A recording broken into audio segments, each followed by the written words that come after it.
Across the UK, on DAB+, on YouTube, on your mobile, and on your side. This is Talk.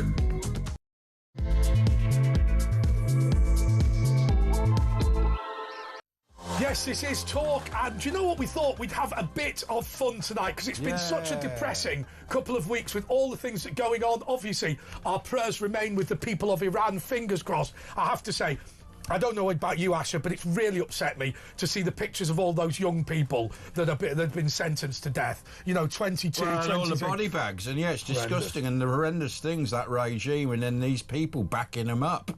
Unbelievable. I'll tell you what, it upsets me. It upsets me to see in this country when you see ordinary people from Venezuela talking about Nicolas Maduro, and then these overprivileged young people, all called Petal Bourbon Buchanan III, right? And they end up sort of saying, no, this is the government supporting the mafia gang lord who murders innocent people. This is who these scumbags are, masquerading narcissists, but virtue signalling liars. All of that is for later. Yeah, but not like that. This is all about fun. Listen, I think it's amazing. So I was born in 1979, and one of my favourite shows when I was a kid was Spitting Image. Now, obviously, I didn't understand the full nuance of all of it. I mean, I have to say to you, one of the best things ever was when, I think, Margaret Thatcher lost the premiership, and that weekend, the Sunday, Spitting Image decided to broadcast the following: that Michael Heseltine, failing to become Prime Minister, had challenged God for supreme being of the universe. Unfortunately, God had failed to make the quota in the first round. Satan entered the race and won, and they broadcast God leaving the pearly gates going, it was rather better than when we invented it an infinite number of years ago. So let's introduce, I think, one of the biggest stars from Spitting Image is Steve Nallen, who is famous for his Margaret Thatcher, amongst other things. But you're not just a voiceover artist, you're a puppeteer, you're a comedian. Tell us a little bit about yourself, because so many people... And he's a man. He's just a man. And it's a man. Well, that was unusual in those days. I began on the clubs, right? I began on the Northern clubs in 1975. Right. And Mike Yarwood, very popular, impressionist on television. And there were loads of impressionists at the time, and that was the only entertainment I knew. Yes. So I did the working men's clubs, and but let's have a look. Let's have a look at what you're probably most famous for. We've got a little clippy of that. Let's have a look. Let me just say this: when I got my degree, one had to work jolly hard. One was not allowed to get one's sums wrong, for example. And I must have a word with Nigel about that. Let's be frightfully honest about this. One wouldn't really want a degree that was given away, would one?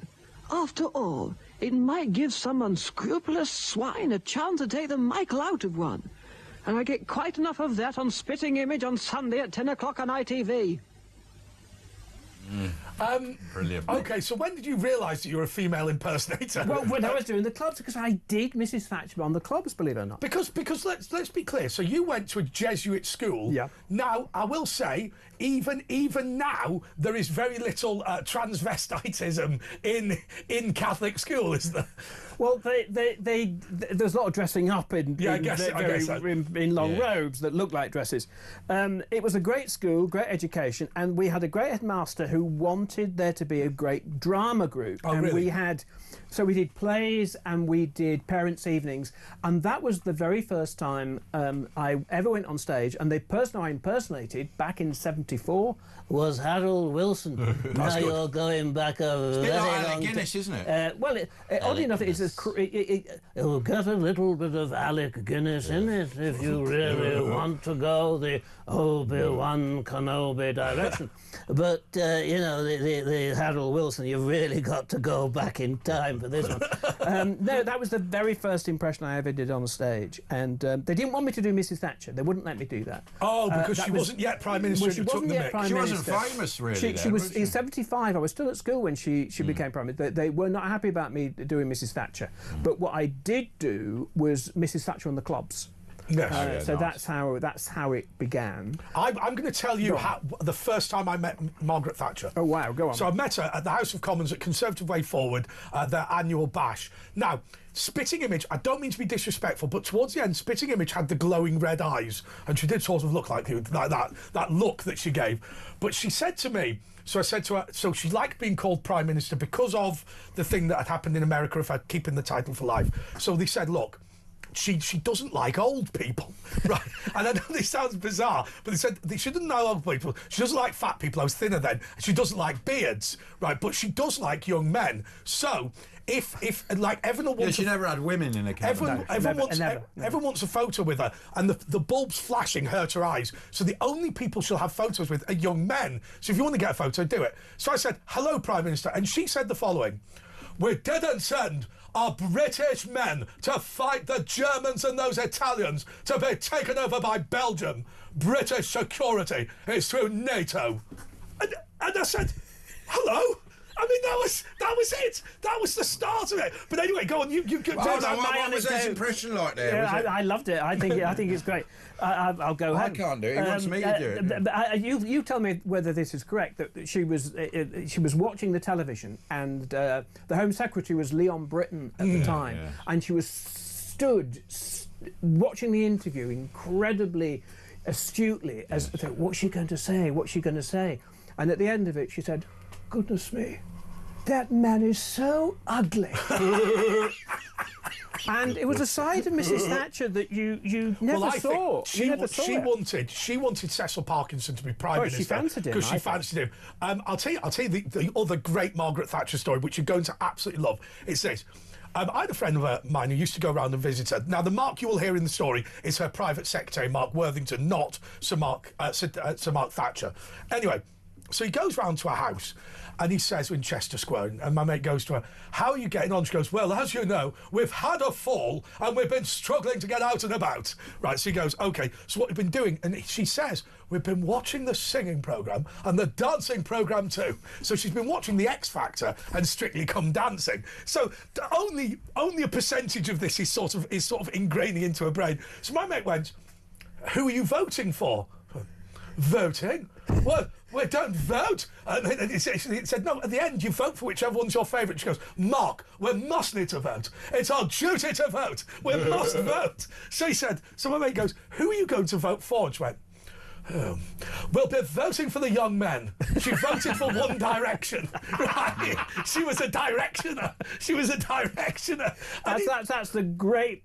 That should be on the front page of the Sunday Times tomorrow, whatever. You met her a few times, didn't you? Well, I came into contact with her. She came to Limehouse Studios where the Spitting Image puppets were made. That's not where we filmed them. We filmed them at Central. Where were they made? When you say Limehouse Studios, Canary Wharf. It was Canary Wharf. Literally Limehouse. Literally where Canary Wharf Fluck was. and Law. That's not swearing. That's what the guys. No, that's Peter Flock and Roger Law. Forgive me for interrupting, but was there some sort of old warehouse in Limehouse? It was part of what they call the enterprise zone, which Heseltine had set up. Yes. Anyway, the point being, she was there, and I said hello to Dennis and a couple of other people, so I never actually got to meet her.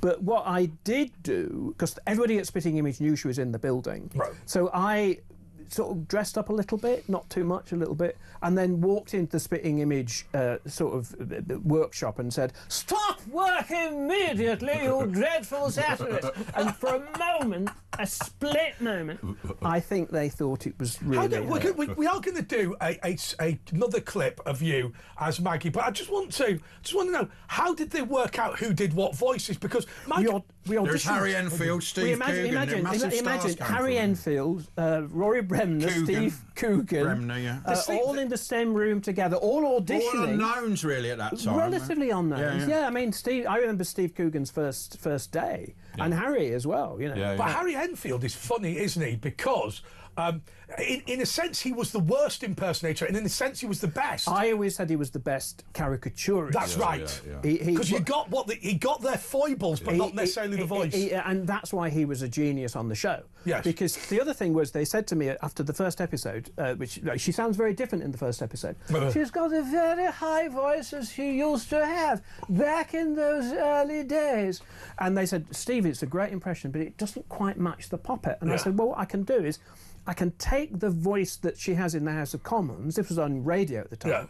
I said, I'll combine it with that. She said, what would that sound like? I said, well, in the House of Commons, it's, the right honourable gentleman does not understand the nature of fiscal policy.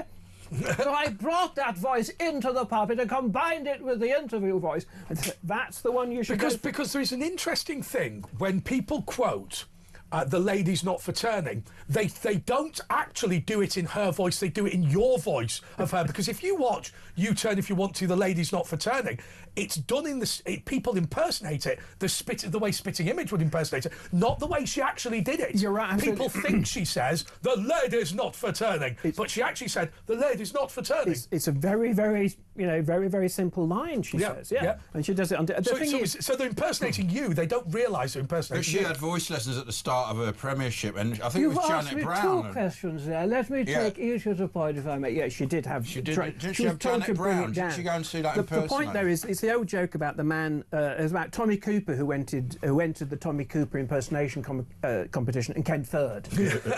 Because the thing is, what impressionists do is you hone. What you said about Harry's right. What you hone in on isn't what somebody sounds like, but what you imagine they sound like, and you capture. What you try to do is capture an essence of their voice. You find a way of trying to summarise the characterisation of them with the voice. Well, this is what Lee Francis says, who many people know as Keith Lemon. Lee Francis says he can't do impressions, but when you watch him doing people like David Dickinson, obviously it's very helpful they've dressed him up with all the prosthetics and whatever, but all this sort of stuff that he does, you kind of get it. You realise why he's doing it. Anyway, we've shouted at Craig Steve. David was spot on. We've shouted far too much at Steve. Craig David's not from Morley and Leeds. But anyway, let's have another short clip of him doing Margaret Thatcher.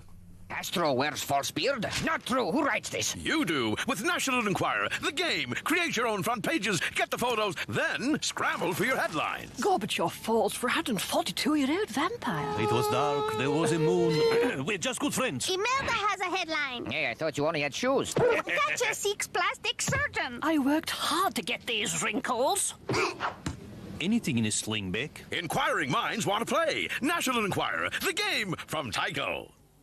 Did you make any money from that, or the #1 singles? You had one with Phil Collins and Sting and all that. We had put a chicken in the throw the chicken in the air. I'm on the Mega Mix, but that's only on the album. That was great fun. I mean, I know nothing about pop music, and we ended up, because I was a puppeteer, as you said. I #1 on Top of the Pops. So when I was a kid, the idea that I would ever do that is crazy. It was great. It was a great experience. But how do you? So I understand that you'd done your drama at school. I understand that you wanted to be in that sort of field, that creative field. But I mean, was puppeteering a big thing? I mean, how? No.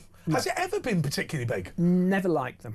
Well, there was the Muppets, of course. The Muppet, which was also Central TV, wasn't it? It was made at ATV. In Birmingham, though, wasn't it? They did it at Elstree, the Muppets. But Birmingham, Birmingham, where Crossroads was made, was where we did Spitting Image. I think the thing about puppets is I love puppets in the Punch and Judy stuff. That's when every kid in the country would have got Spitting Image, because when they were at Southend or Blackpool or Skegness or Bridlington, they would, or Llandudno, wherever, they would have seen a puppet show. So when the puppet all that thumping is deliberate. That's why we had, the beginning of the credits, we had them as the Punch and Judy. I never realised that. And we also had the truncheon. There were loads of truncheons in the show. Yeah. And the great thing about puppets, it's an old comedy trick. Never show your face being hurt. if you do, it's not funny because you show pain. Like Keith Harris. Well, it goes back to Buster Keaton. It's what the Americans call the deadpan face. If you hit a deadpan face and don't show pain, it's funny. If you show pain, it's not funny.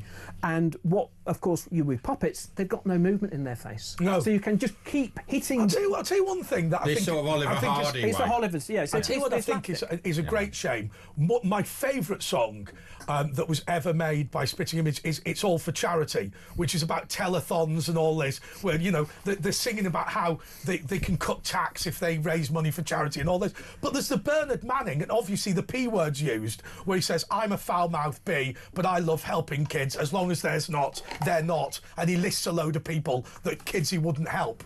But I think it's a shame that people won't show that anymore because it uses. Do you remember You Never Meet a Nice South African? Well, that became very popular in South Africa. Well, of course it would. And that was, and it was actually factual. The song that I remember was which you could not get away with nowadays, would be a song called "My God Is Better Than Your God." Oh, I remember that. And it's not so much about the theology of it. It was the fact that every single religion was caricatured. Yes. And you'd have been in police protection if you did that. No. We daren't do that. No. Well, just when did you actually film it? Because I was talking about obviously the thing with Heseltine and God. That must have been written fairly late in the day. Did you have to film it sort of on the morning? The day before? On the morning of the show. So we did what we called topicals. So the whole Sunday morning, which was from 10 till 1. Was topicals which we had pre-recorded the Saturday night. We stayed late and did that, and then it was edited during the day, and there were normally about 7 or 8 minutes of topicals that went into the show that night. So it felt very current. It felt, a lot of it, all the songs were pre-recorded probably a couple of months back, but all the topical stuff made it look as if it had been everything had been made. Why do you think? So, I mean, look, we've often said that the far smaller number of media outlets in those days, but why do you think that the old one has been just so much bigger than anyone attempting to do a new version of Spitting Image? Because we pushed the boundaries and there was no more boundaries to go. And also the budget was massive in your series. Massive. We were the most expensive, what was known in those days as light entertainment show. The most expensive light entertainment programme at the time, series ever made. Yeah. So I read in the Telegraph that you wouldn't do the new Spitting Image. I did the new. I did one sketch on it. I did one. I think the thing was that was it Matt Ford? You didn't like Matt? No, Matt's great. I'm only joking. No, Matt. The whole team. The puppets were great. The voices were great. I think the thing just that cheap, wasn't it? No, it wasn't so much. The sketches went on too long. That was my thing. Because John Lloyd. But let me ask you this though: were some of the puppets included what we would now refer to as racial caricatures in the old version of Spitting Image? Now, I would argue if you do it to everyone, in the new Spitting Image, you felt that the caricatures were toned down. I think there's an element of truth in that. We did have a Rastafarian puppet in the 80s. Which is We're Scared of Bob. He was on We're Scared of Bob. Well, he was stoned all the time. Yes, so they decided that this was whatever it was, whatever word they used, and he was then not put in the show again. I do remember that. So the beginning of political correctness, if you want to call it that, was there. But I think we were lucky to have an age where we had the head honcho at Central.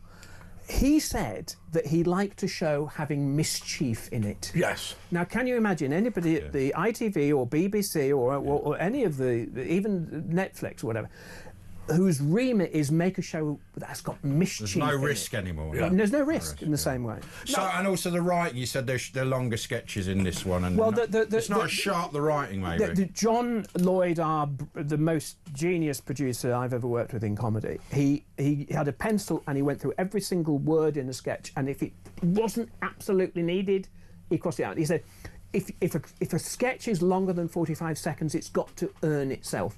He said, just get it over in 30 seconds if you can. And I think I learnt a hell of a lot. Give it as much time as it deserves is an often phrase. Just keep it tight, and if it's not funny, it doesn't matter, because suddenly there's another sketch that's going to take its place. So I think the new version, and I know all the guys on it, they all worked hard, and the writers too.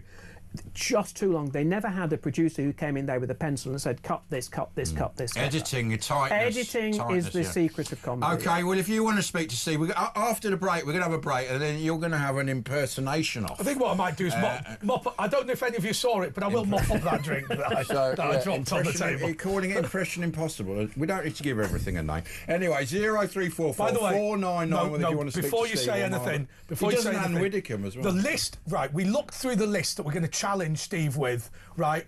And I will tell you, the ones that Asher added to the list, you know which names he added. None of those ones are doing it, right? I'll tell you what we'll roughly say. 70s television presenters. Yeah. We've removed a number of... Have you guessed who it is yet? Anyway, 0344 499 1000. It's Talk Stephen Allen. It's Steve. I'll get Stephen Allen, as in Stephen Allen. There's Stephen N. Allen. There's Stephen. This is Stephen Allen. It's Talk. Andre and Ash. Give us a bell. We'll be back in just a jiffy.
Across the UK, on DAB+, on YouTube, on your mobile, and on your side.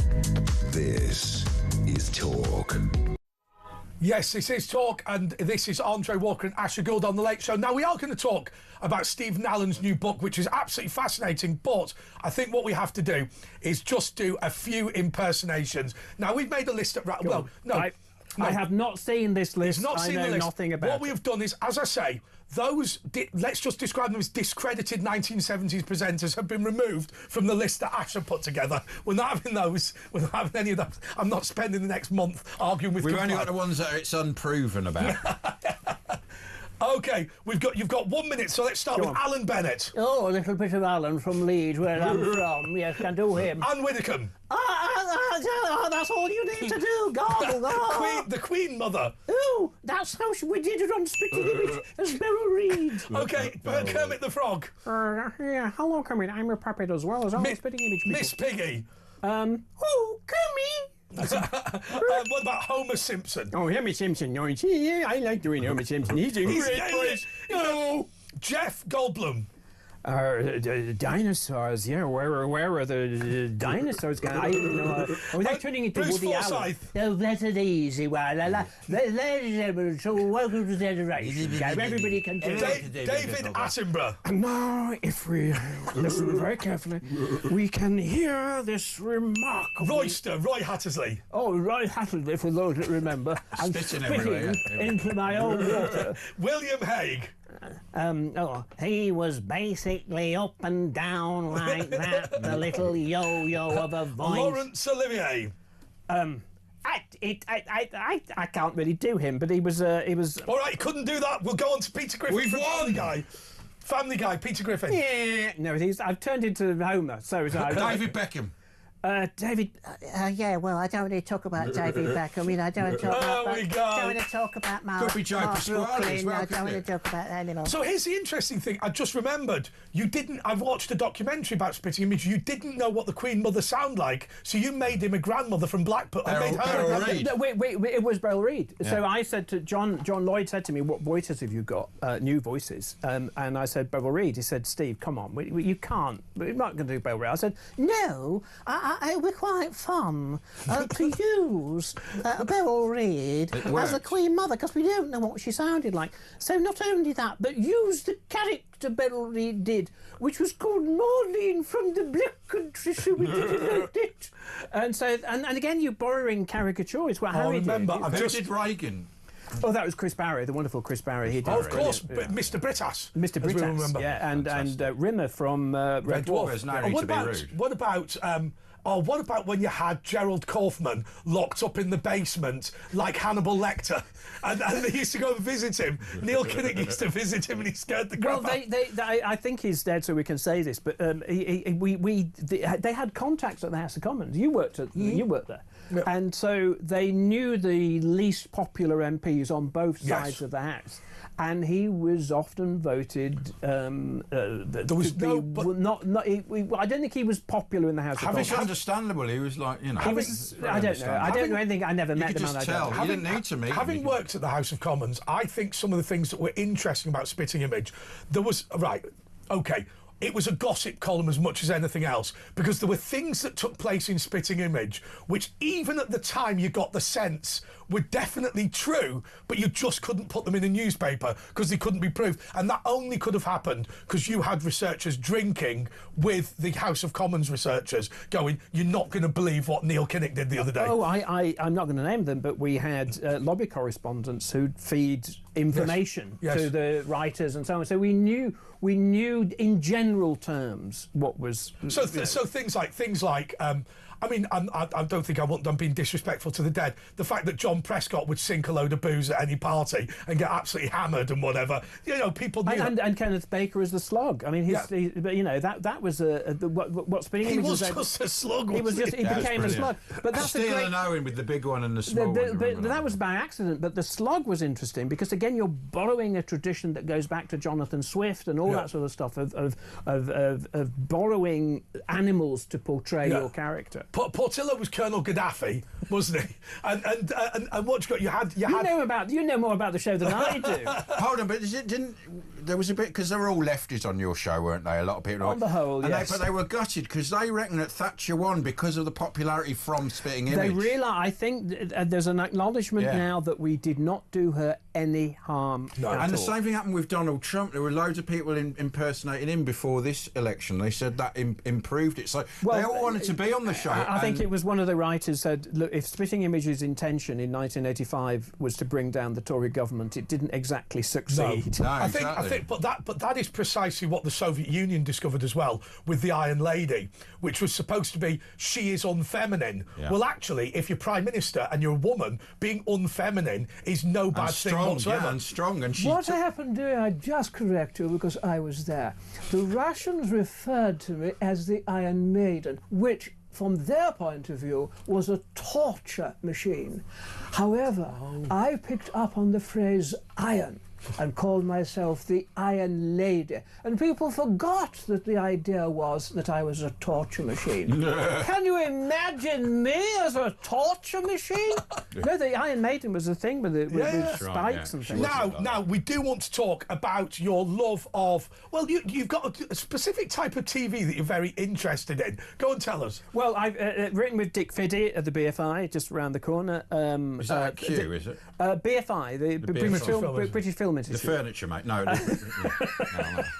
Yeah. No, listen, a couple of years ago I wrote a novel which had time travel in it, so I put together a list of all the different types of time travel that there are in films and television. Yeah. The publisher said, this is really interesting, why don't we do it as a book? So me and Dick got together and we wrote it, and it just the way in which time travel works in film and in television, and in books as well. So it includes Back to the Future, obviously includes Doctor Who, and it also includes... What's your favourite time travel? Oh, come on, Back to the Future. Is it it's just the number one, the first one. The first one. Yeah. I mean, it's funny. Quantum Leap, good series. Quantum Leap's interesting. Quantum Leap, and again, we talk about this in the book because Quantum Leap was able in the 80s and 90s to look at social issues. Yeah. You know, bring in social issues. And actually, what made it better, and what made it very easy, because there's very little drawing Quantum Leap together, isn't there? It's just the same bloke in completely different surroundings every time. You couldn't do it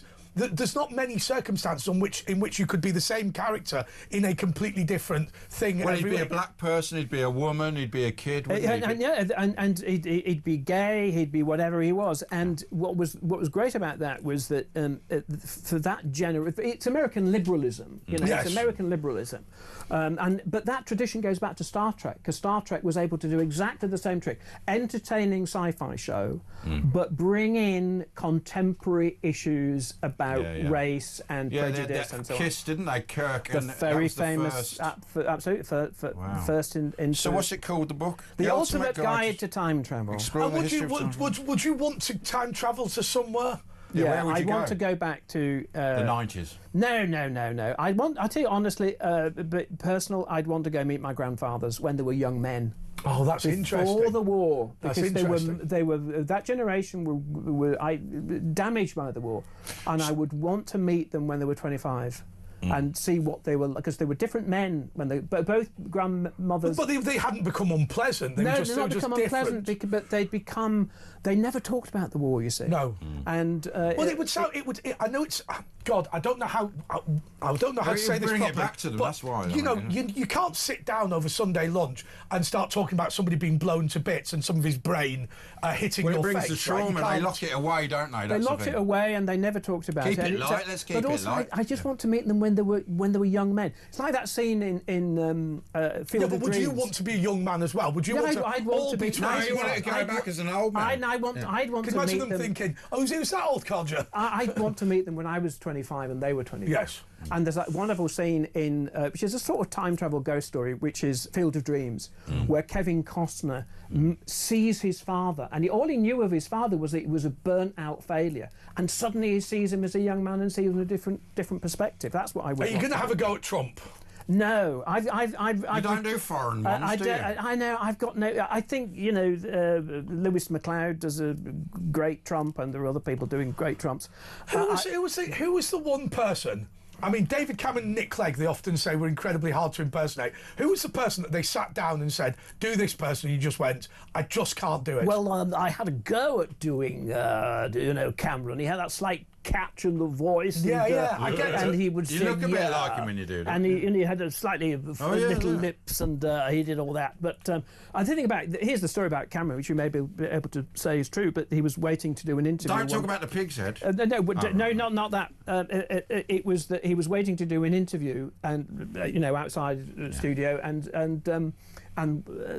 he was told what the subject was going to be, and he turned around to his researcher and said, "So, what is it that I think?" Yeah. Well, he thought he Now, whether that's true or not, I don't know. Well, he but- thought he read out that I'm a West Ham supporter. He was a Villa fan, but his speech writer wrong, and he just read it out like Well, he was a great marketer. He was very good at marketing, but I don't think he had any. I mean, it's amazing to think that he owns Tiger, the pub chain. I mean, of all the bizarre things, it's like the other one. It's like the other one when you go unguessable previous careers. Right, Tommy Robinson owned a sunbed shop.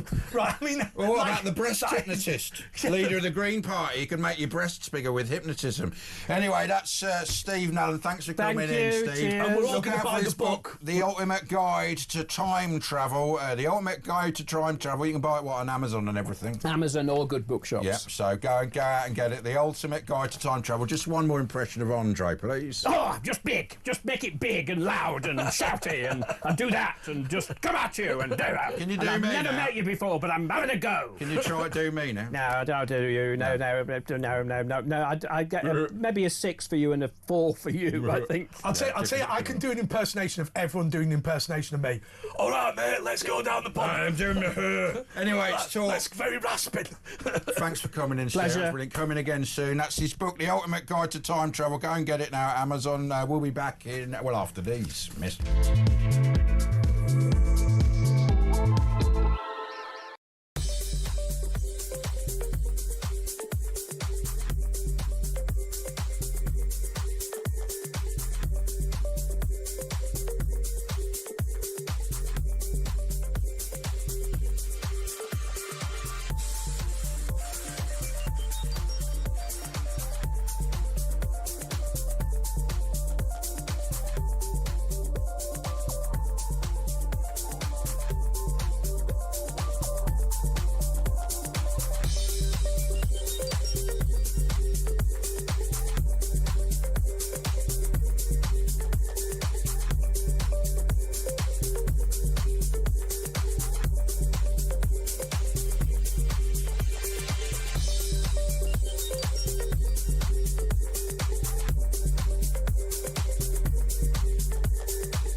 Across the UK.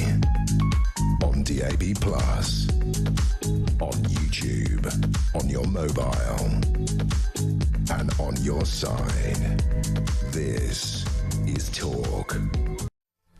Okay, this is The Late Show with Andre Walker, Asher Gould. Do you know what? Later on in the show, we're going to be talking to club legend Alan Enfield about his experiences promoting nightclubs.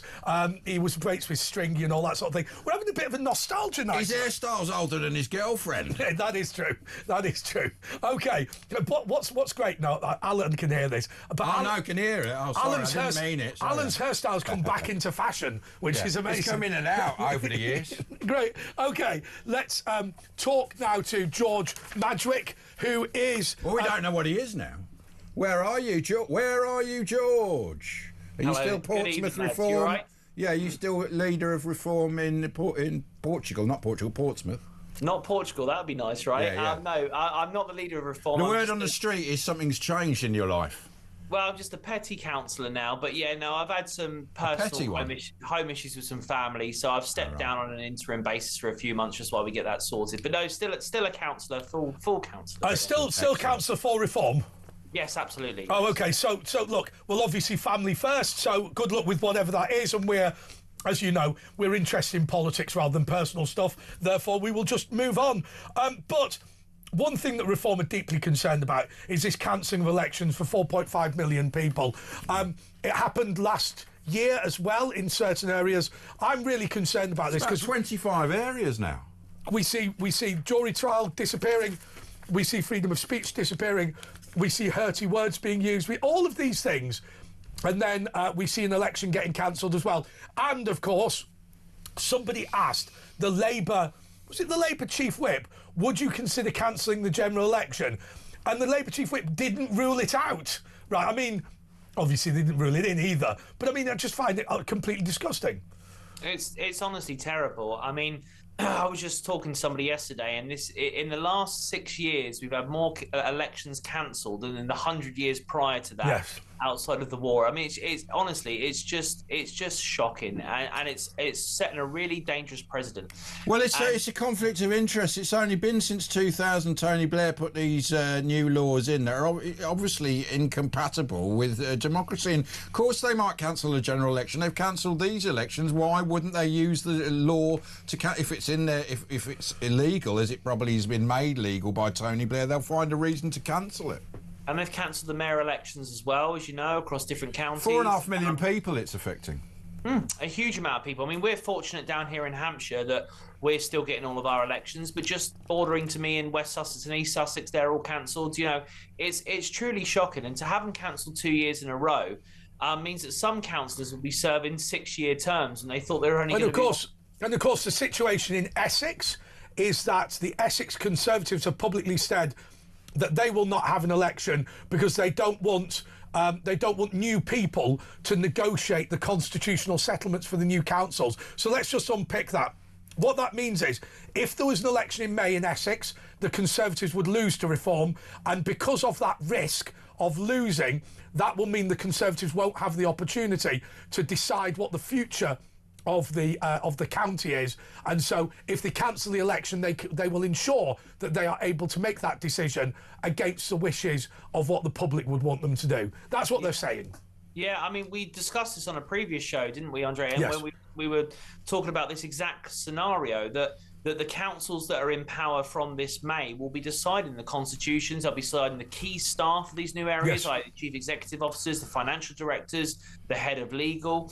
And these are really important, crucial roles in the council and set the precedent. So if you have got an area that is run by, say, a left-leaning current authority, you know, Liberal councillors, Green councillors, Labour councillors, and they are setting up the constitution for the next, you know, the next unitary authority, for the next LGR, then they are going to have a skew. And then when Reform come in, they'll be dealing with a constitution, a framework, and a bunch of officers. And we've discovered that what they've done in Gloucester, now this could happen across the country, is they've brought in a rule in Gloucester that if you criticise a council officer in Gloucester, the council will attempt to press charges against you for harassment and put you in criminal court. Now, by the way, just to be clear, if you are a councillor and you publicly name a council officer, you have not harassed them, right? Do not plead guilty. Do not do that. Anyway, of course, I can't give you legal advice, but let me say I wouldn't. But it could be put in the Constitution that it is their policy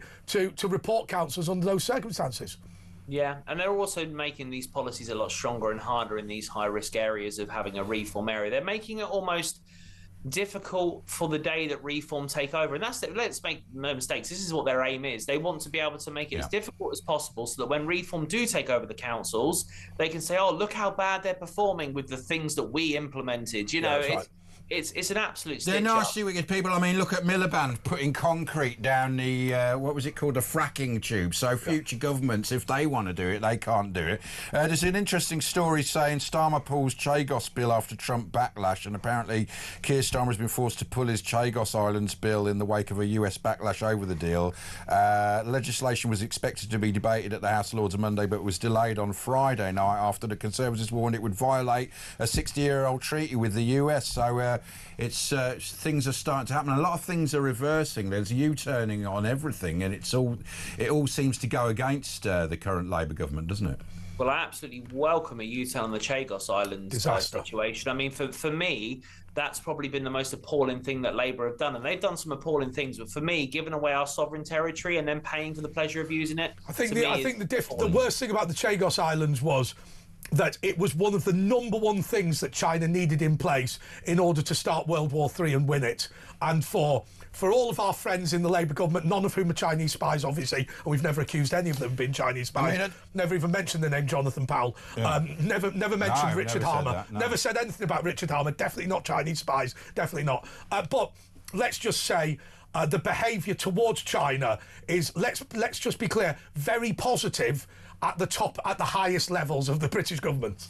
Yeah, I mean, they've now approved the mega embassy as well, haven't they? You know, so well, hopefully that's being challenged in court, and hopefully they'll be getting. They're quite confident they might be able to stop that. Let's hope so. Fingers crossed, fingers crossed. But as I say, this Chagos was really disappointing, and but although it was weird that Trump didn't come out last year so vocal about it, because I think that could have stumped the deal. I think the reason that Trump was not so robust was because I think what he was going to do, I think the problem was he'd forgotten that the Chagos Islands are bigger than Diego Garcia.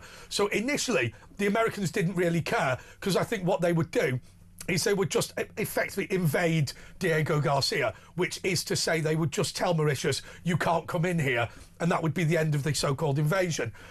I think it was when China began sizing up where they would build their base that things changed significantly. Of course, Keir Starmer had assured the House of Commons the Chinese would not want a base in the Chagos Islands, which of course was They're still trying to get it through, but there are some flies in the ointment, so let's fingers crossed that will come to an end like a lot of his other policies. Anyway, we've got George Madgwick here, who's what sort of councillor are you at the moment? Just a normal councillor. He's just a normal councillor. It's a run-of-the-mill. Still with reform in Portsmouth. Right, sorry, people are not listening, Asher. Right, including... Yeah, listen! Right, George is the Reform councillor in Portsmouth. He was the leader of the Reform group, but as a result of some family pressure, he's taken a sabbatical from doing that and is now just about... If you'd listened to the show, you would have known all this. Yeah, listen. Anyway, it's talk 0344 499 1000. It's Andre Nash. More from George after this.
Across the UK on DAB+, on YouTube, on your mobile, and on your side. This is Talk. Hello, this is The Late Show with Andre Walker and Asher Gould. OK, we've still got George Madgwick on. He is a councillor for reform in Portsmouth. But we're not sure. Is he really? I mean, no, we're still not sure. Yeah, no one's quite sure. Right. This has got to stop. This has got to stop. OK, right, so he's not joined the Green Party. No, he's not joined the Green Party. No, he's not joined the Green Party. He can do the hypnotism thing, though. Right. Absolutely not. He can make women's breasts bigger just by hypnotism. No, he doesn't use hypnotism. But he doesn't do. He's not been doing that for a few. No, I'm joking. That's a Zach Polanski related joke, just in case anybody thinks it is a genuine rebuke of reform.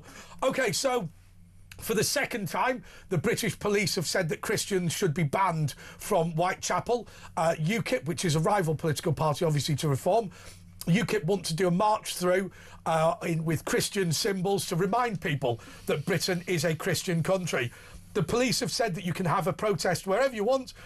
You can have a march for Christianity, but not through that area because the locals will be so hostile. Now, we've heard this before, haven't we, in Aston? I say that this is once again Muslim tribal areas asserting their sovereignty. That is to say that we all know that if I've got a friend of mine who owns a building in Whitechapel, if you wear a skull cap through Whitechapel and go to some of the old Jewish buildings, you will get your head stoved in, right? Now we're saying Christians are going to be banned. Now it's not that. It's a Walk with Jesus march, is what it's not. It's not that you can't be a Christian, but if you have anything that shows that you're a Christian in Whitechapel, that is now effectively banned. And the police once again have backed it up. Now people were all offended that I had to go at Craig Guilford, the Chief Constable, former Chief Constable of the West Midlands. But once again, this is a second Islamic tribal area saying that Jews and Christians should be banned. Well, and we've also had the issues in Tower Hamlets as well, as you know. Which is the same place. Same place, perfect. Sorry. But it's a problem, right? It's an issue, and it's relentless. But the fact that, and we had this problem with the Aston Villa game as well, which we know is all going on as well. But when you can't protest, which anybody can in the country, safely without risk of being assaulted, attacked, you know, just for holding up. But is it right? It wasn't even a protest. It's a walking with Jesus. I'm going to be incredibly controversial here. We have had uncontrolled immigration and we have allowed these ghettos to come about. Is it possibly time to start looking at these areas and saying what level of independence or semi-autonomy do they want? You know, basically Birmingham has a two-state solution, effectively, where you say this is now an Islamic-run area and it will conform to different rules to the rest of the United Kingdom. That is the direction of travel anyway. Therefore, why not have a national debate on whether it is time that Whitechapel ceases to be the United Kingdom in the strictest sense and becomes effectively the Balkans, a tribal area, you know, Whitechapelistan or whatever it is. Do you know what? Isn't it a sad moment that that's even being a conversation where we have to suggest that kind of element? I mean, it's depressing. Well, it's already here, isn't it? In certain towns, like Andre says, I mean, they have their own laws. if you've got Sharia courts, if you've got two-tier policing, if you've got a different political system, i.e. you elect people on ethnicity, if you've got a different language, if you fly a different flag, if you send your kids to a different type of school, and if you have your own separate religious identity, in what way are you the same country? Well, that's it. They're not integrating, are they? It's not integration, is it? It's a cultural clash, and this is the problem that we've known about. For decades. It's not even a clash. This is a Muslim area. This is a Christian area. Don't come in the Muslim area if you want to show a cross. Okay, cultural replacement. You know, that's what it is. And it's legal immunity. Like, you know, all right, lads, take your knives back to, you know. Yeah, and the general attitude of some people in Rochdale is, if white children live in one of these areas, then they should expect to be raped. Now, that is not the view of the majority of people, clearly, but there are some people who say, look, this is now a Muslim area, and we have the right to abuse the kafar in whatever way we want. Well, but they have the right to change the laws and interpret them. I mean, they say, once again, going back to Tower Hamlets, they decided that women over the age of 14 cannot take part in a family fun race because it's not acceptable for women to do so. That is not... That got overturned in court, though. which was a good thing. But that's what we should be doing, going up against them. No, you can't ban certain Walking with Jesus march. The police should be coming out to protect that march. The police should be coming out to protect any trouble to Maccabi Tel Aviv fans. But Asher, not kowtowing to the mob. But Asher, at least the police were honest this time.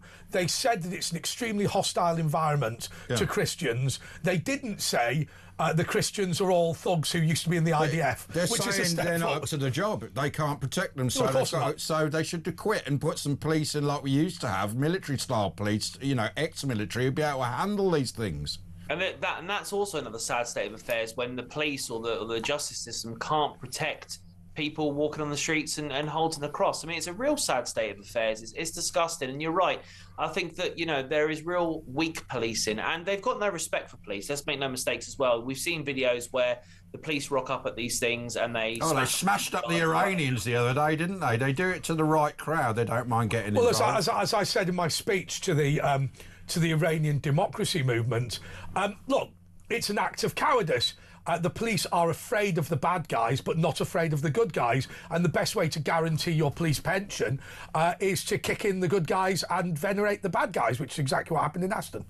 Yeah, and it's happening consistently everywhere. There is definitely a two-tier policing system. I don't care what they say that there is no two-tier policing system. It is completely evident that one exists, and I think that's what the frustration is amongst the general population. It is this two-tier system where one person can get away with something and the other person can't. Well, it was official. They tried to ridiculously make it official in the courts, didn't they? But that got thrown out. But that's what they still do it, but unofficially. I think one of the difficult things for us. And do you know what? I'd love to interview some of these legal firms now that specialise in political show trials, because it's interesting now, because I think if you are in a position like us, so obviously the police got very upset with my speech about Iran, and the question always comes about for somebody like me, to what extent, if the police knock on your door, do you have to treat it as if... Do we have to pretend it's genuine criminality? And to what extent can you say, this is a political battle, you're just abusing your position? It's really, really hard to know whether it's right to get the legal approach or whether it's right to have the political approach. I would suggest that for people like me and Asher, and indeed for you, George, what you always have to have is both a legal team and a PR team to politically lobby if the police attempt to use the law illegally to bully you. Yeah, absolutely, and there's examples of that once again as well, as we know. And they are politically skewed sometimes. It's not a fair system, but it's a really difficult system to manoeuvre. And saying people like myself and you that respect the police law and go along with it, we kind of are stuck in this bubble, whereas these people that literally don't care and will go up against the police in their mobs, and it is literal mobs, they somehow get away with it. Which is what makes it even worse. They're enabled by this policing. They know they've won at the moment. Yeah. And when the police don't come down hard on them, or when justice doesn't prevail over these things which are blatantly obvious, it reinforces their behaviour, reinforces their... But it once again comes down to an ordinary constable sitting there and going, oh, come on, Whitechapel is not administered in the same way as Brent, right? Come on, let's live in the real world. If I go in to Whitechapel and I try and help somebody who's got a crucifix on, I'm gonna get filmed. They're gonna say that I was racist, whatever. I'm gonna be cast out, and my own leadership's gonna go against me. It's not sensible to pretend that Whitechapel and Windsor live in the same legal and regulatory environment. They don't. A police officer in Windsor is not going to have the same problems, not going to face the same challenges legally as someone in Whitechapel. Whitechapel is now a semi-autonomous Islamic area, and Windsor is a part of the UK. So then what's the option then, Andre? What do we do? Well, I think there's a simple solution. You're meant to know about what to do. I think there's a simple solution. I think Denmark has got it right. I think you have to allocate non-Western zones. You have to, and just very simply what they do is they say no area in Denmark is allowed to be more than 30% non-Christian.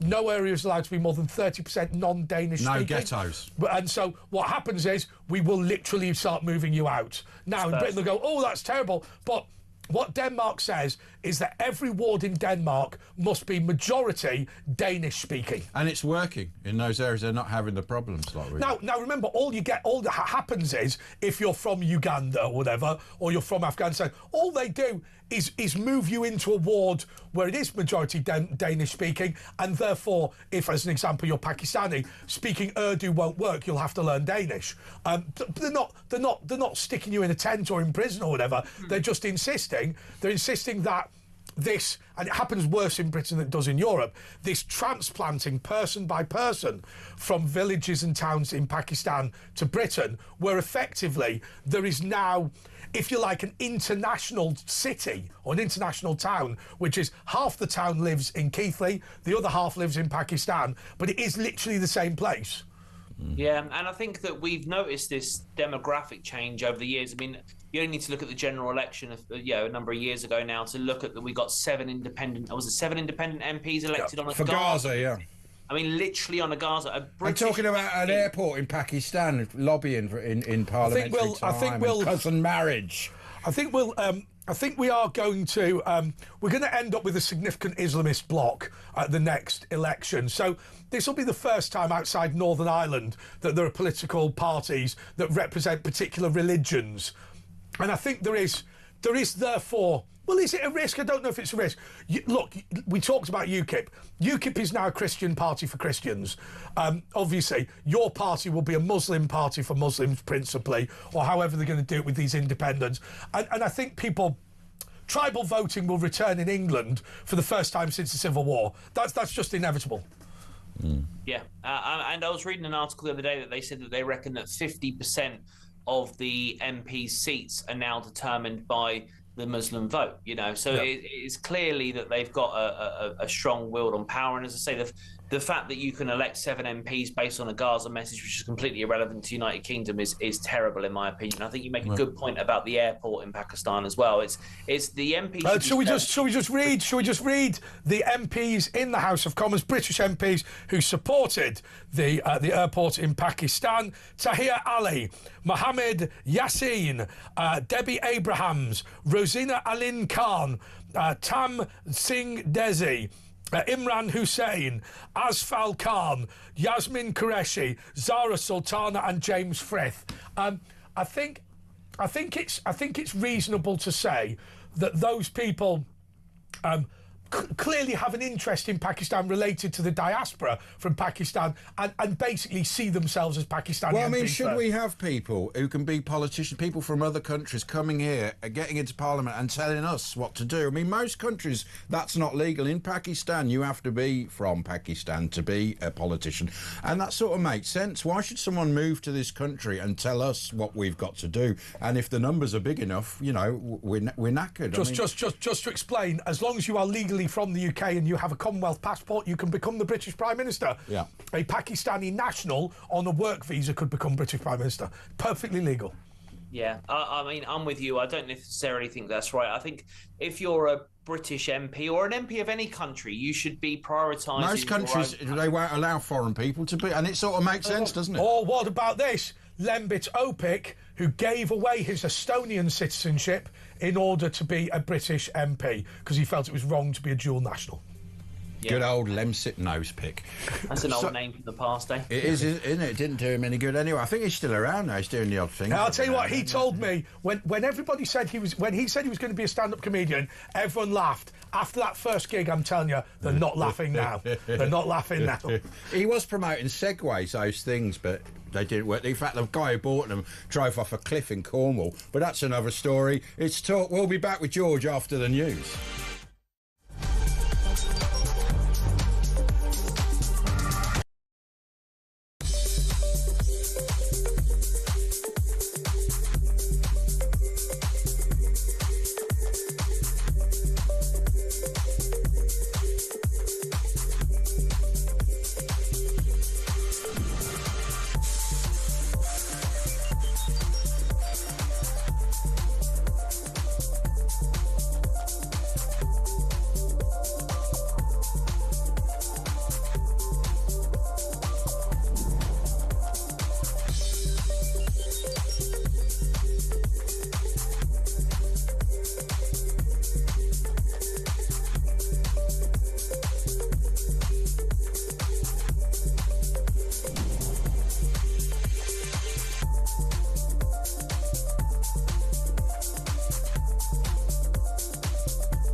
across the UK, on DAB+, on YouTube, on your mobile, and on your side. This is Talk.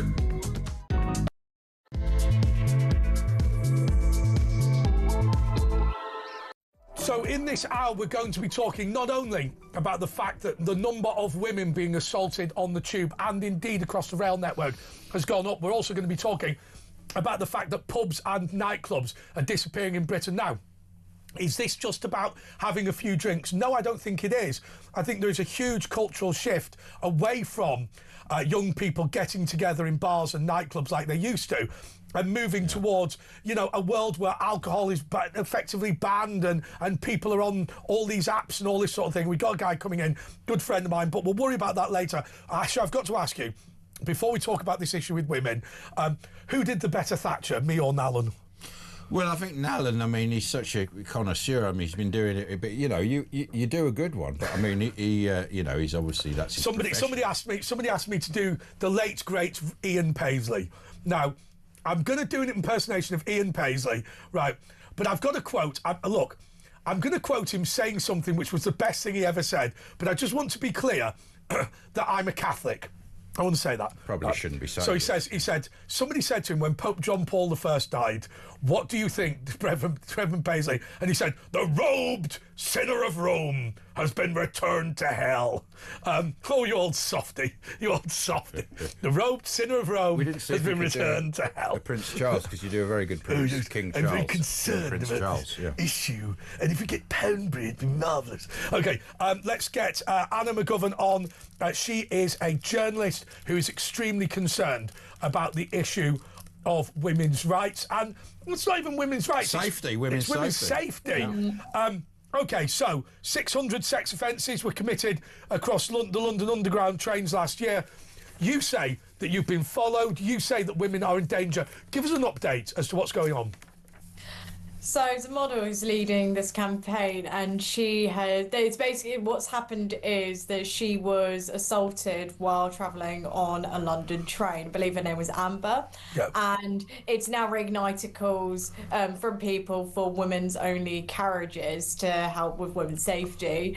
And this is something that I would personally love to see. Like, speaking from personal experience, early last year, there was a man who was taking pictures of me on the train. Yep.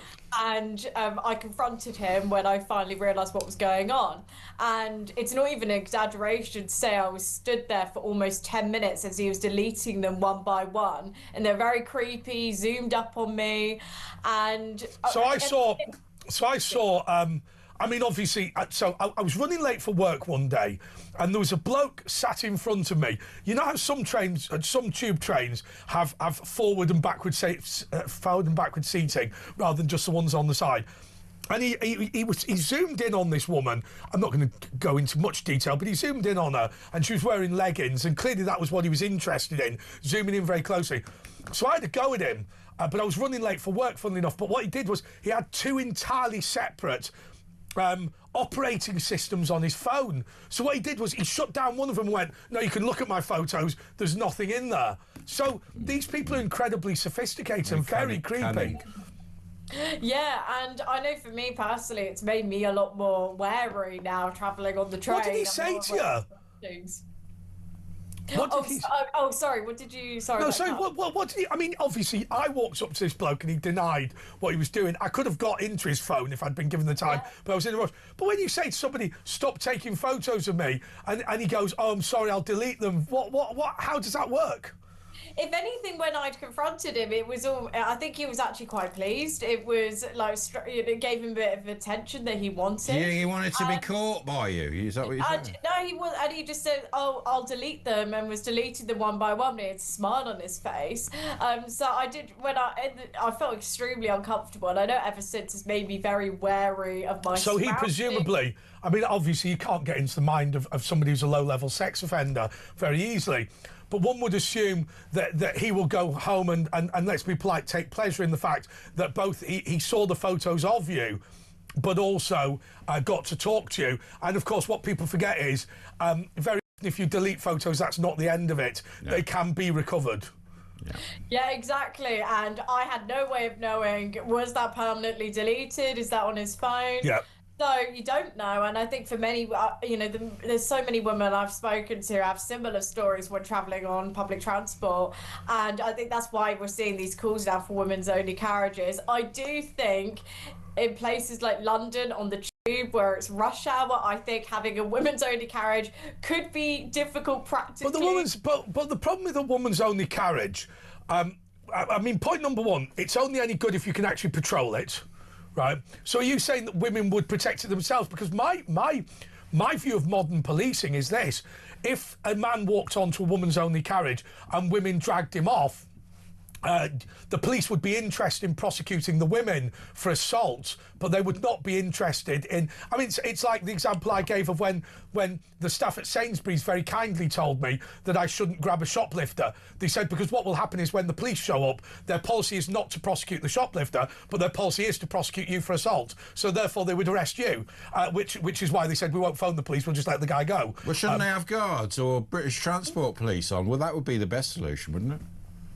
So I know when what happened to me happened, it was a member of the staff that really helped guide me with what to do and gave me some really good advice. I think having increased staffing would hopefully help to deter some of that behaviour. If there's lots of staff around, you sort of have a second thought about doing something that would be inappropriate or creepy. Have you ever thought about, because in a serious situation, you could pull the lead of the train, of course, and then the driver would come down.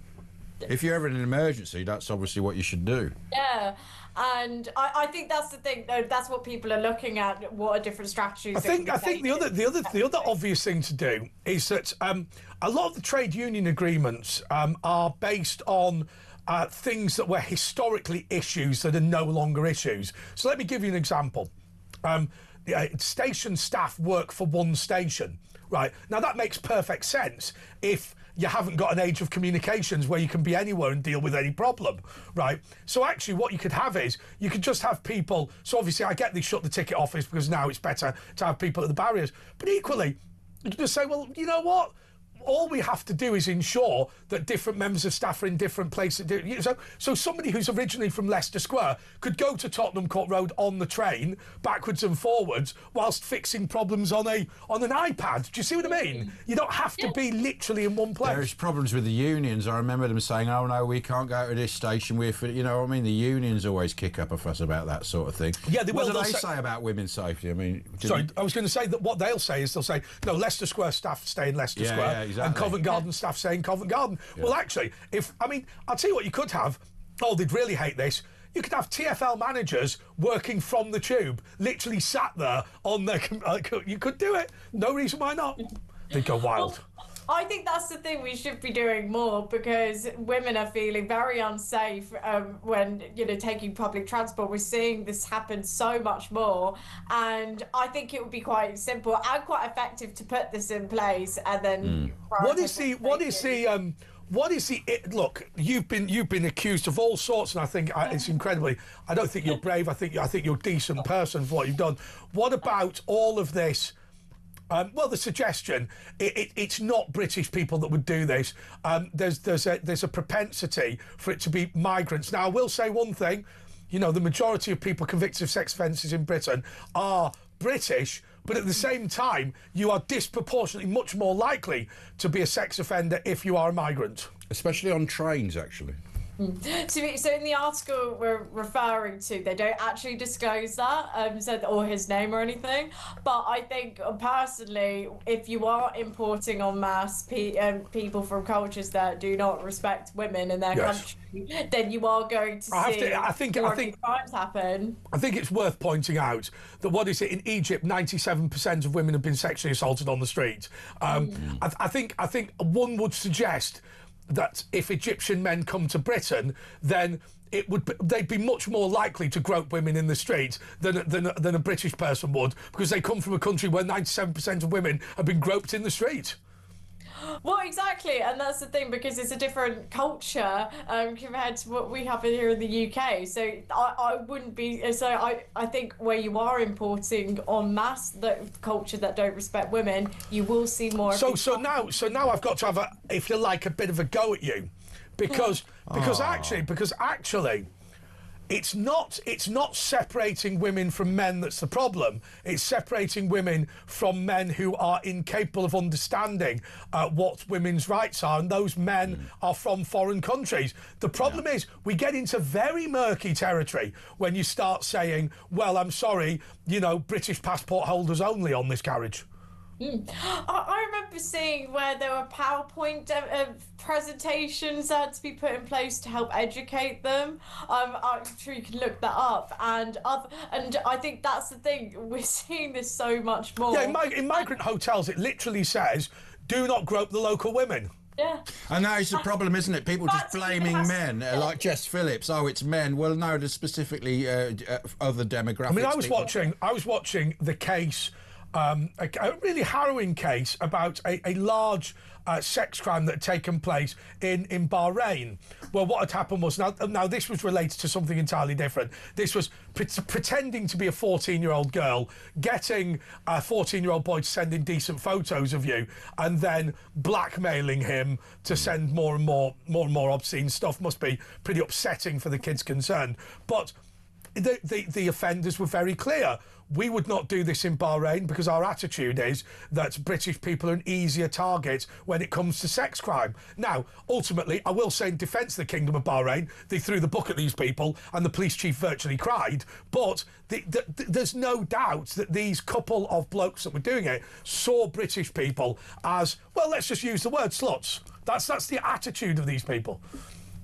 100%, and they don't have respect for women, and as well, what you were saying earlier, the fact that there had to be posters put up telling them how to behave towards women. I think that just in itself shows the problem that we're having here in this country, and it's something that's just going to continue to get worse and worse unless we actually do something. But let's ask a little bit about you. So I think people will think that having women-only carriages has got more holes than the Titanic, but they understand the thinking behind it, that something has to be done to protect women. What about the situation that you're in, which is, I get the impression that you and your friends, instead of the government, instead of people like police, instead of the authorities taking seriously your concerns, are much more keen on calling you far-right extremists and trying to undermine you rather than actually deal with the problem. Is that a fair assessment? Oh, 100%. And I think we're seeing this so much more where you have certain people just throwing around the word far-right at things that they disagree with, that the word far-right then doesn't hold any meaning because it's been brandied around so much. And I think you find that it's attributed to when maybe there's a cause that's right wing or just something you disagree with. If you disagree with it, oh, it's far right, it's the far right. Anything away from their narrative, you're far right.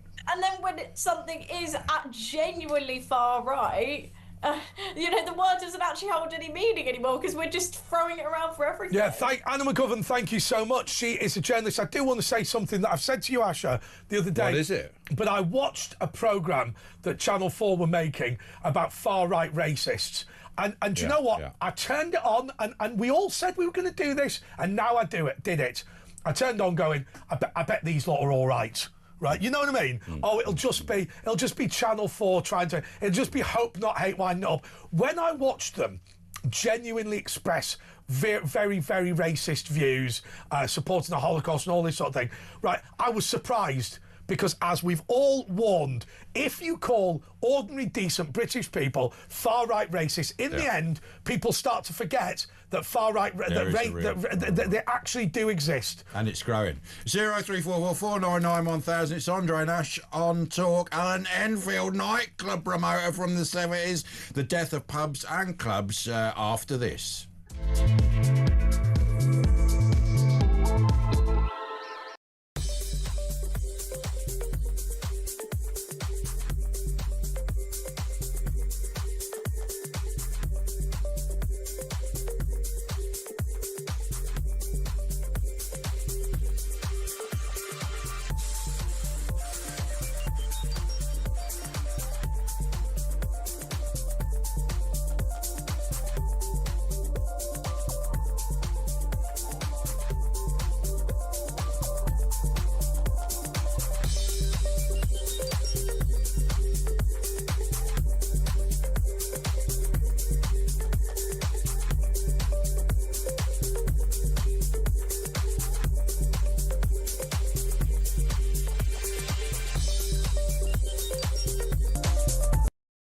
Across the UK.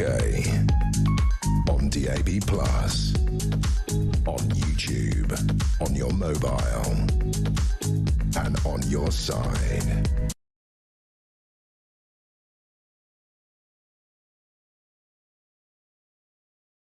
That just went out. Okay. Okay. Yeah. So this one pub per week is now closing as a result. A day, one pub a day. Pubs are closing Every left, day, right, yeah. and centre. Okay. We all loved our nightclubs. I used to mission to Royal Holloway Student Union and drink my Sambuca, flaming Sambuca, and all that sort of thing. And a good friend of mine who I met in Soho years ago is Alan Enfield, who's one of the old nightclub promoters. Don't say old. Don't say that, But we've say lost, young. We've lost a few of them. We've lost Stringy. You've all got the same hairdo. All of the guys from that era. So look, do us a favour. You were at the Cavern and things like that. Nothing wrong with that hairdo. Tell us a little bit before we talk about what's going on at the moment. Tell us a little bit about your background, how you got into nightclub promoting. Well, you know, it just came sort of natural because I was always an outgoing person. So, you know, from a kid, I used to go to the clubs when I was 14 years old. I used to miss the Cavern school. and that in Liverpool. I used to go, I used to miss school. Yeah. Skip school, go down to the lunchtime sessions at the Cavern. Yeah. Really? Yeah, lunchtime Beatles, sessions. or is this after the Beatles. Beatles? In the No, Beatles? Beatles. First of all, So you were a it was the teenager, young. Iron Door, and then the Cavern Club, the Blue Angel, and Alan Williams was a very good friend. He was the original manager of the Beatles before Brian Epstein. Yep. And I used to Would go they have in made there. it big without Brian Epstein? Would they? They'd have been Well, nothing. no, he knew what he was doing, Brian. He was a clever guy, course he was, Brian. yeah. He had the record shop, didn't he, in Liverpool? Yeah, he had the Nems. Was it Nems, wasn't it, I think? You know, the Was it? record shop where we used to buy all our records. But if that was so my dad grew up in Morecambe. And he had one of these sort of, late night cafe place with jukeboxes and all this sort of thing. That sort of club culture defined post-war Britain, didn't it? If you're going to talk about that, talking about the Beatles, the Cavern, and all that sort of thing, and that's so much a part of our culture. Well, I think there was a lot of freedom after the war. People wanted to express their and people were feelings. against the authority, the older blood. They go, no, That's shut right. up, Grandad. After the war, I think people had a completely different mentality, and I think that everybody just wanted to enjoy themselves. But we've ended up where we are now because of that, haven't we? I wouldn't say because of that. Well, because everyone rebelled against, the system and everyone, the old ways, and Britain's now racist and the empire. I think people took freedom for granted. Yeah. And I think that's affected in later years. But when we were youngsters, I always remember, when it was like 5, 6 years old in Bootle, with all the army soldiers going down to Korea. When we were all marching down, I was 5 years old. I tried to blow up the police van with with bangers. With bangers. Right? And the police got hold of my ear and marched me back to my house, because in those days, every bobby knew who you were. Exactly, we were talking about this. There was all. And you got a clip round the ear. Yeah, and they used to do that. They used to have their leather gloves and their sticks, their batons, and we respected the police in those days. So you're I mean, we'll talk a little bit about your actual career in the clothing industry, which was, I mean, you're a Jewish guy. That was quite a big thing for Jewish people in that period. But tell us a little bit about the way you see nightclubs now. So just so I set this up for the audience, look, there are still nightclubs in city centres. The sort of people that go to your nightclub events are comparatively wealthy. You've got events on Park Lane and all that sort of thing. But the ordinary local nightclub where somebody goes where they're 18 for what I did when I was a kid, £1 a pint night, those are dead, aren't they? Well, no, they're not dead, but they're very difficult these days to run. It's all about security now. I mean, one of the reasons you mentioned before is pubs closing all the time. And I think within a few years' time, they're not going to allow drinking in the streets. Yeah. And this comes down to a violent minority of Islamic people who are actually controlling the agenda. And so that is to say exactly what we were talking about in Tower Hamlets in Whitechapel. To say we're not talking about the majority of Muslims here, but what there are is some saying no. In this area, because Muslims live nearby, you can't be seen with alcohol, because we've seen that before today. There is no prohibition in Islam in you going to a city farm and seeing a pig. You're just not allowed to eat it. And yet, the number of city farms now where they can't take school children there because of arguments by the parents. But I think that's right. But what about... Look, I often say to guests, you're 78, obviously Ash as well. Thanks for telling Happy everybody birthday, that. happy birthday. Thank you. But look, we are different ages, but in a sense, there are some things that we are from the same era in. Same era, as in, if I wanted to pull when I was a teenager, I would go to a bar or a nightclub and chat someone up, right? And basically, you know, you and your mates would come up with crap lines to say to birds, and you know, I think. Because the flesh was so willing, in the end you started to. I never said crap lines to girls, actually. but now the whole let's sit in my house with a bottle of vodka just on Tinder and all that sort of thing. That has ruined the sort of whole. Exactly. Fun. I mean, drinks are very expensive. You know, it's all very expensive. Well, in the old days, you could go. It's £30 a drink. Yeah, so you could go out in the old days and have a really good night. You know, for 10, 20 quid, you could have. You know, and also, of course, there was the rave scene when people didn't drink. That was the trouble with the hacienda. They didn't make any money from the bar because the bouncers and security were selling the drugs, and that it was all on the drugs. So, and we've gone from about 30,000 in the 80s of nightclubs to 1,000 now. So what do you think? Is it just all about that? The change just in culture? It depends on the area. Of the UK where you are. Let's talk about the UK, not just Europe. I mean, I know Europe, UK. America. I know it very well because I've travelled in fashion and clubs. That's what I've done all my life. But let's talk about the UK. You go to areas of the UK, you know, especially the seaside towns and some of these small towns where it's not a Muslim problem, it's just an alcohol problem, and it's English hooligans and one thing and another. And the police are more prone to arrest them there than they are in major city centres.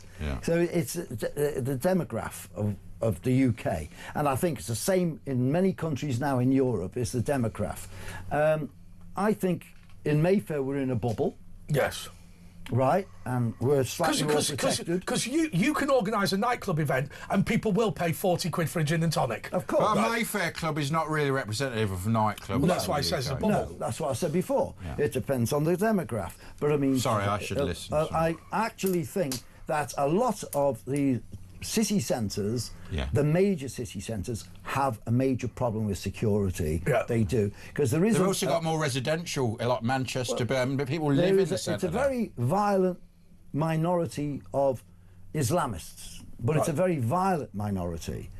And the silent majority makes it more dangerous. And I think now it's all about security.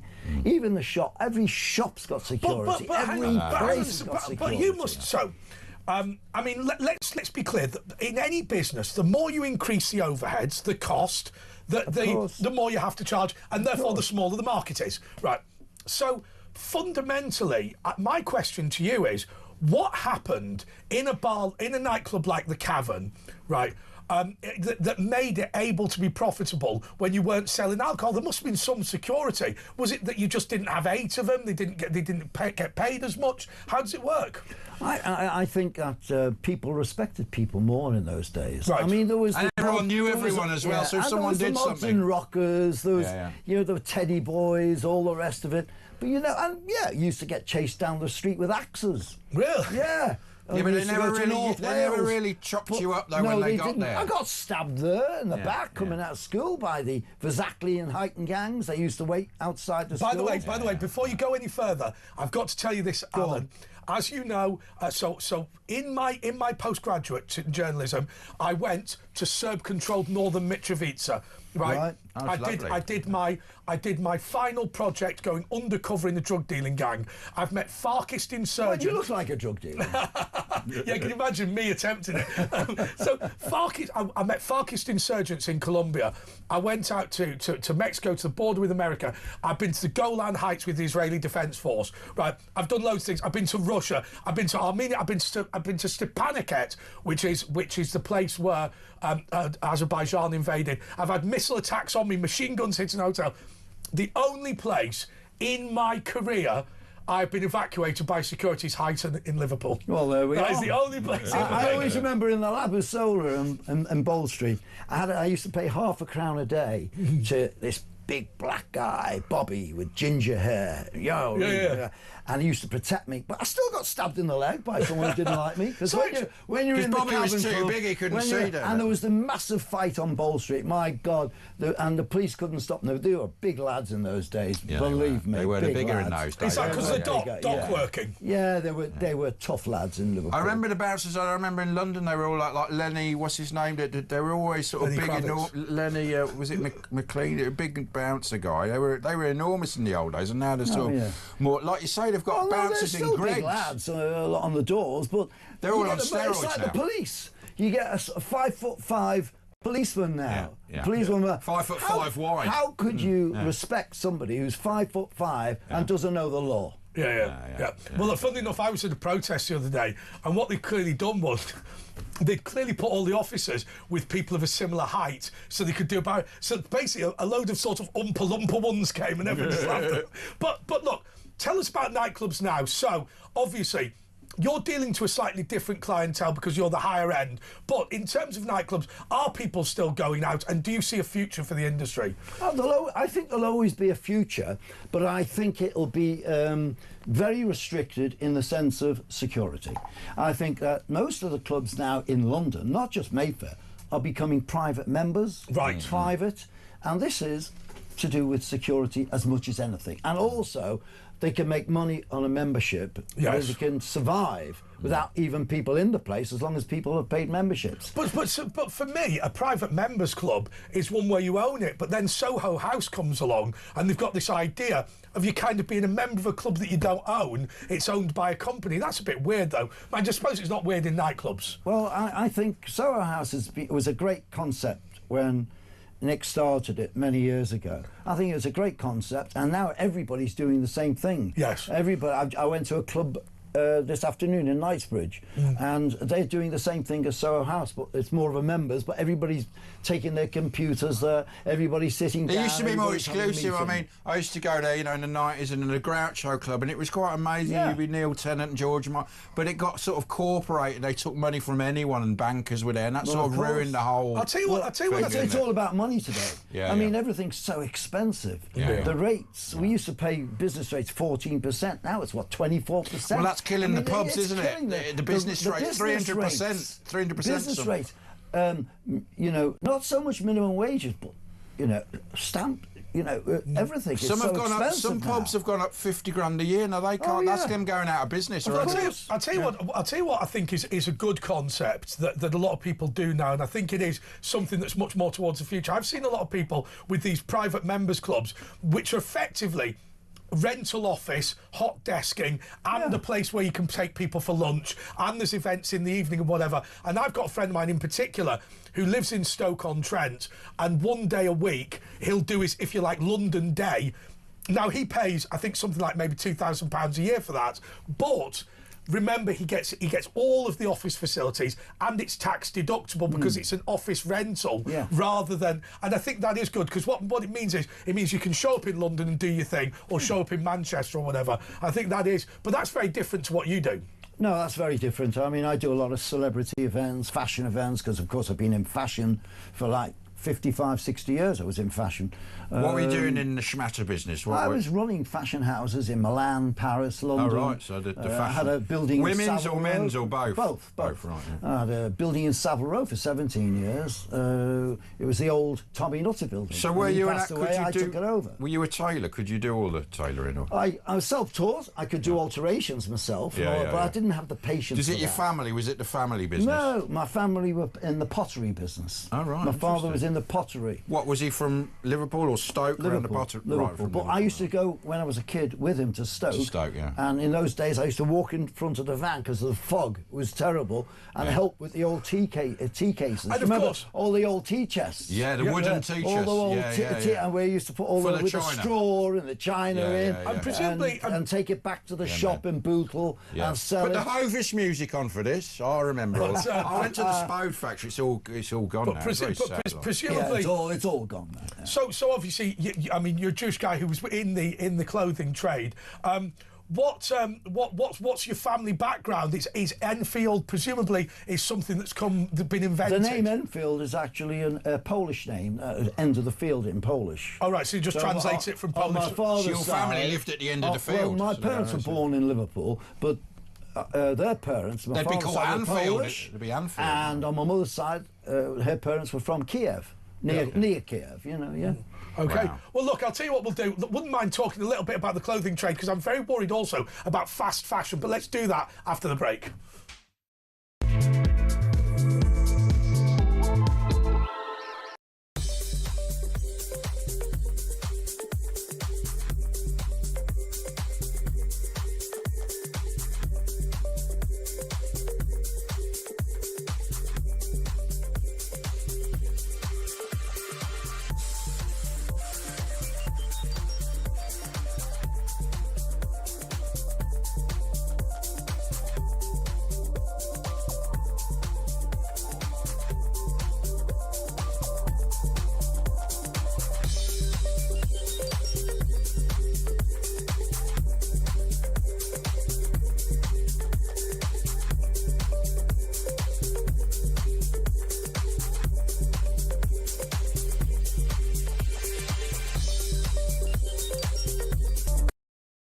Across the UK, on DAB+, on YouTube, on your mobile, and on your side. This is Talk. Yes, okay, this is The Late Show with Andre Walker and Ashley Gould. We're just talking about that part of Eastern Europe that a lot of your families are from. That's Lublin. The Pale, they call it the Pale, the Russian Pale. Some of it used to be Russia and some of it Poland, and it would change, like Gdansk was Danzig, and there was all... Well, as I was saying, Tanneruda, how many relatives would we all have if it wasn't for the Holocaust? If it wasn't for all the pogroms and Holocaust, we'd have so many cousins and distant relatives. But imagine all the great scientists and doctors that were lost. 6 million people were murdered, and all the kids that may have been, great scientists. But if you go to Yad Vashem in Israel, the official Israeli which I've been to, Holocaust memorial, what happens there is they don't have the names of the victims. What they have the names of is the communities that have been erased completely. Yeah, and there was was one bloke who arrived in Yad Vashem, and I forget where he came from, but a sort of 80-year-old guy, and he said, look, I'm going to have to give you the minute books from the Jewish Association of this town because unfortunately there is just me now, and I should give it to you before I die. But these books had gone back perhaps 300 years, and his, the final meeting was him on his own at Yad Vashem handing in all of it. I bet all the motions got passed then, didn't they? Yeah, that's right. Yeah. Now look, we are going to talk a little bit about the changes in the fashion industry simply because a lot of quality workmanship that used to happen in Britain is now abroad. But let's go through the front pages. Yeah, let's start with the Daily Mirror, and there's a picture, nail-biting finale for traitors, and there's what's her name, with a picture it looks like Kenneth Williams, and insult to fallen. That's superb. Look at that. Who is it? Is it Kenneth? It's not Kenneth Williams. It's Kenneth Williams. No, mate, no. Who is it? Kenneth Williams. No, he's been dead years. He's been dead about 20 years. More than that, even. Yeah. So it looks like Kenneth Williams. I think it's good. They say insult to fallen. Well, this is the other side. Say sorry. PM urges Trump to apologise for war, slur, injured veterans, and Harry. But we all know he's rich. Starmer's coming up with that. But we all know that Donald Trump doesn't say things. People are going to clip this out and make it sound silly. He doesn't say things that are literally true. He says things that are illustrative. And the reality is, that NATO for years and years and years did nothing. You know, you had countries like Germany that were required to spend, 2% of their GDP on defence, and they were spending But they nothing. weren't allowed to rearm. To start with. They weren't allowed to rearm. Yeah. And they still probably have a guilt conscience. Yeah, they do. Yeah, you know. Mind you, you've got to remember, and we were talking about this yesterday, whatever way you look at it, actually, no, funny enough, we were talking yesterday about why we can't persuade people of the evils of communism in the way it's easy to persuade people of the evils of Nazism. The reality is Stalin killed more people than Hitler. Yes. The problem that you've got is the mechanisation of the Holocaust is so inhuman, is so shocking that actually working people together in a labour camp just seems tame by comparison. I thought Stalin was a very clever man, the way he moved the Russian population, the Russian-speaking populations, into Western Europe. He did, yeah. And, you know... a Stalin fan. Well, no, definitely not. But when you consider he killed 6-7 million Ukrainians alone. Yeah, he did. You know, he starved them. And then he moved all the Russian populations into... it stopped at Austria. The gulags or whatever. Yeah, he stopped at Austria. But from Czechoslovakia to all the east, the Baltic states, right through to even the former Yugoslavia, he put a lot of Russian-speaking people into those countries. There is something else that the Soviet Union did, which I think still has a major impact today, and it's something that any Jewish person would be interested in. I'm not, by the way, but Asher and Alan Elfield are. Different ethnic or racial or groups or whatever gravitate towards different industries for whatever reason. In the Soviet Union, there was a disproportionately high number of Jewish people in the science sector for whatever reason. Well, I don't think it was disproportionate. I thought it was part of the population, and most Soviet people in those days, or Russian-speaking people, had Jewish relatives. Yeah, but what happened was at the fall of the Berlin Wall and collapse of the Soviet Union, Israel very cleverly offered these people subsidies to set up science businesses in Israel. The reality is Israel would not be as wealthy as it is today if it wasn't for things like computer hosting, if it wasn't for app design, if it wasn't for all this high-tech stuff, which effectively, because Israel basically is in the middle of nowhere, or at least it was when it was created, if you can have a work-from-home type thing and web hosting, and of course is all of that, that's what made them rich. I love the way people say, you know, we must ban Israeli products. Well, then ban all your mobile phones. Yeah, that's right. Yeah, and don't go for your medical procedures. Or Waze or any of these things that everybody uses throughout the world originated in Israel. But there is a point on the front page where we're having a go at Donald Trump. There is a point he made in Davos which was not very widely reported outside of the conference itself. He made the point that because of the insurance system in the United States of America, people overpay for medical treatment, right? So Americans are massively subsidising technological innovation across the world. He gave the example, I'm sure it's right, that there are pills that were sold in the UK for £8, which were going for £130 in the United States of America.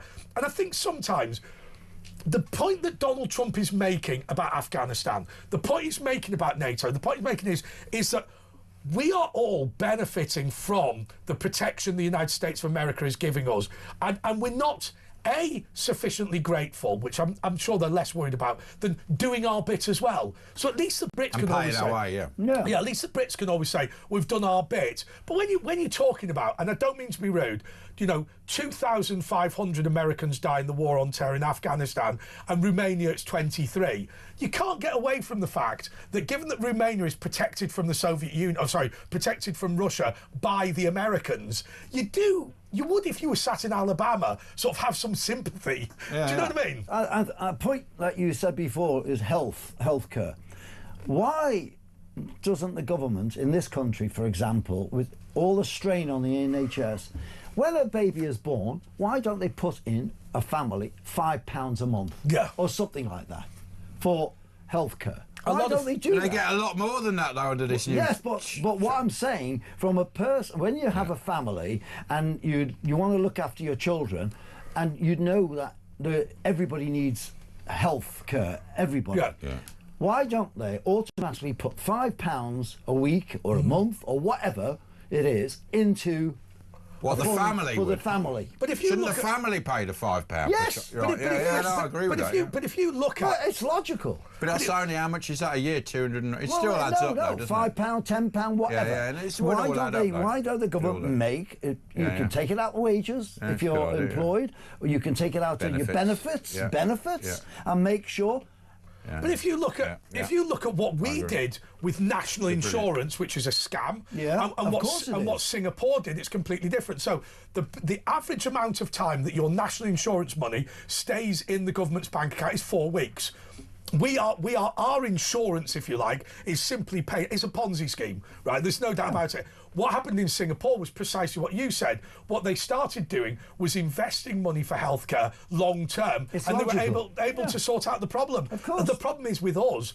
Every time they raise our tax, every time they raise our NI, it just goes out immediately. It's blown within 10 minutes. But the problem is, in this country, that most of the taxes go to the wrong things. Yeah, I completely agree. It's not controlled. It just goes to the wrong thing. I mean, your council taxes. Yeah. What does it go on? Mainly they pensions. never tell you every about penny. half of it goes it's to the all on pensions. wages for the councillors. Yeah, exactly. And people like that. And the They don't pensions. fix the potholes. No. They should be. They should get be rid of part the libraries. The rubbish, the potholes. It's all paid separately. So what are you paying for? Yeah, and also the pay deals are negotiated centrally, so the councils can't do anything. I mean, I find it enormously frustrating when people say, and I would never encourage people not to vote because I think, but when you say, what is the chance of you being able to change what your local council does by voting? Well, it's infinitesimally small, isn't it? Because everything is laid down by government. Well, they've got to spend money. It's funny because the English or the British population have always been quite mute about demonstrations, where in France they'd go, they're violent, and they get things changed quicker. But we're much more, I don't know, should we say educated? I don't know if that's the right word, but we're much more mundane is the word. Yeah. Mundane is the word.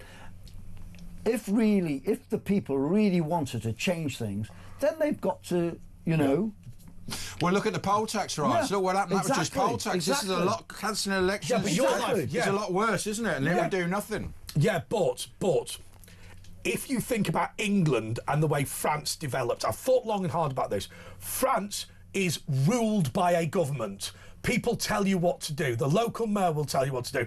In England, most people grew up being ruled by their family, their religion, their community. It wasn't by a government telling them what to do all the time.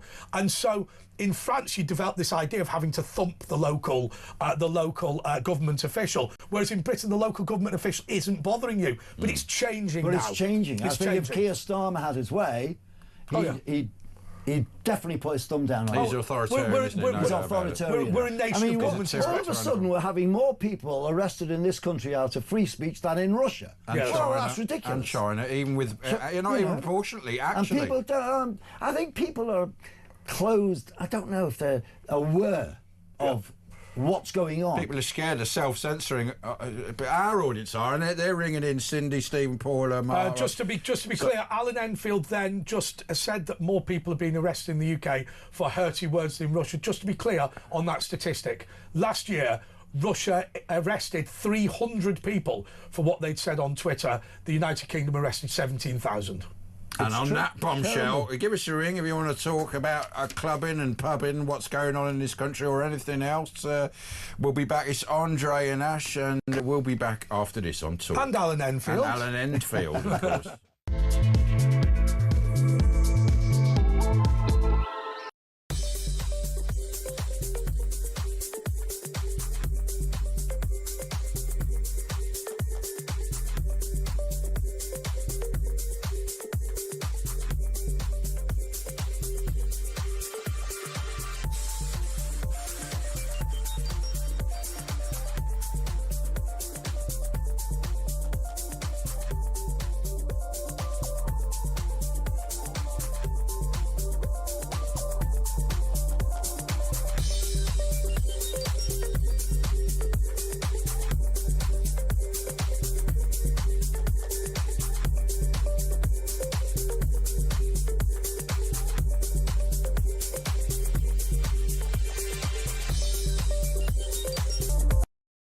Across the UK, on DAB+, on YouTube.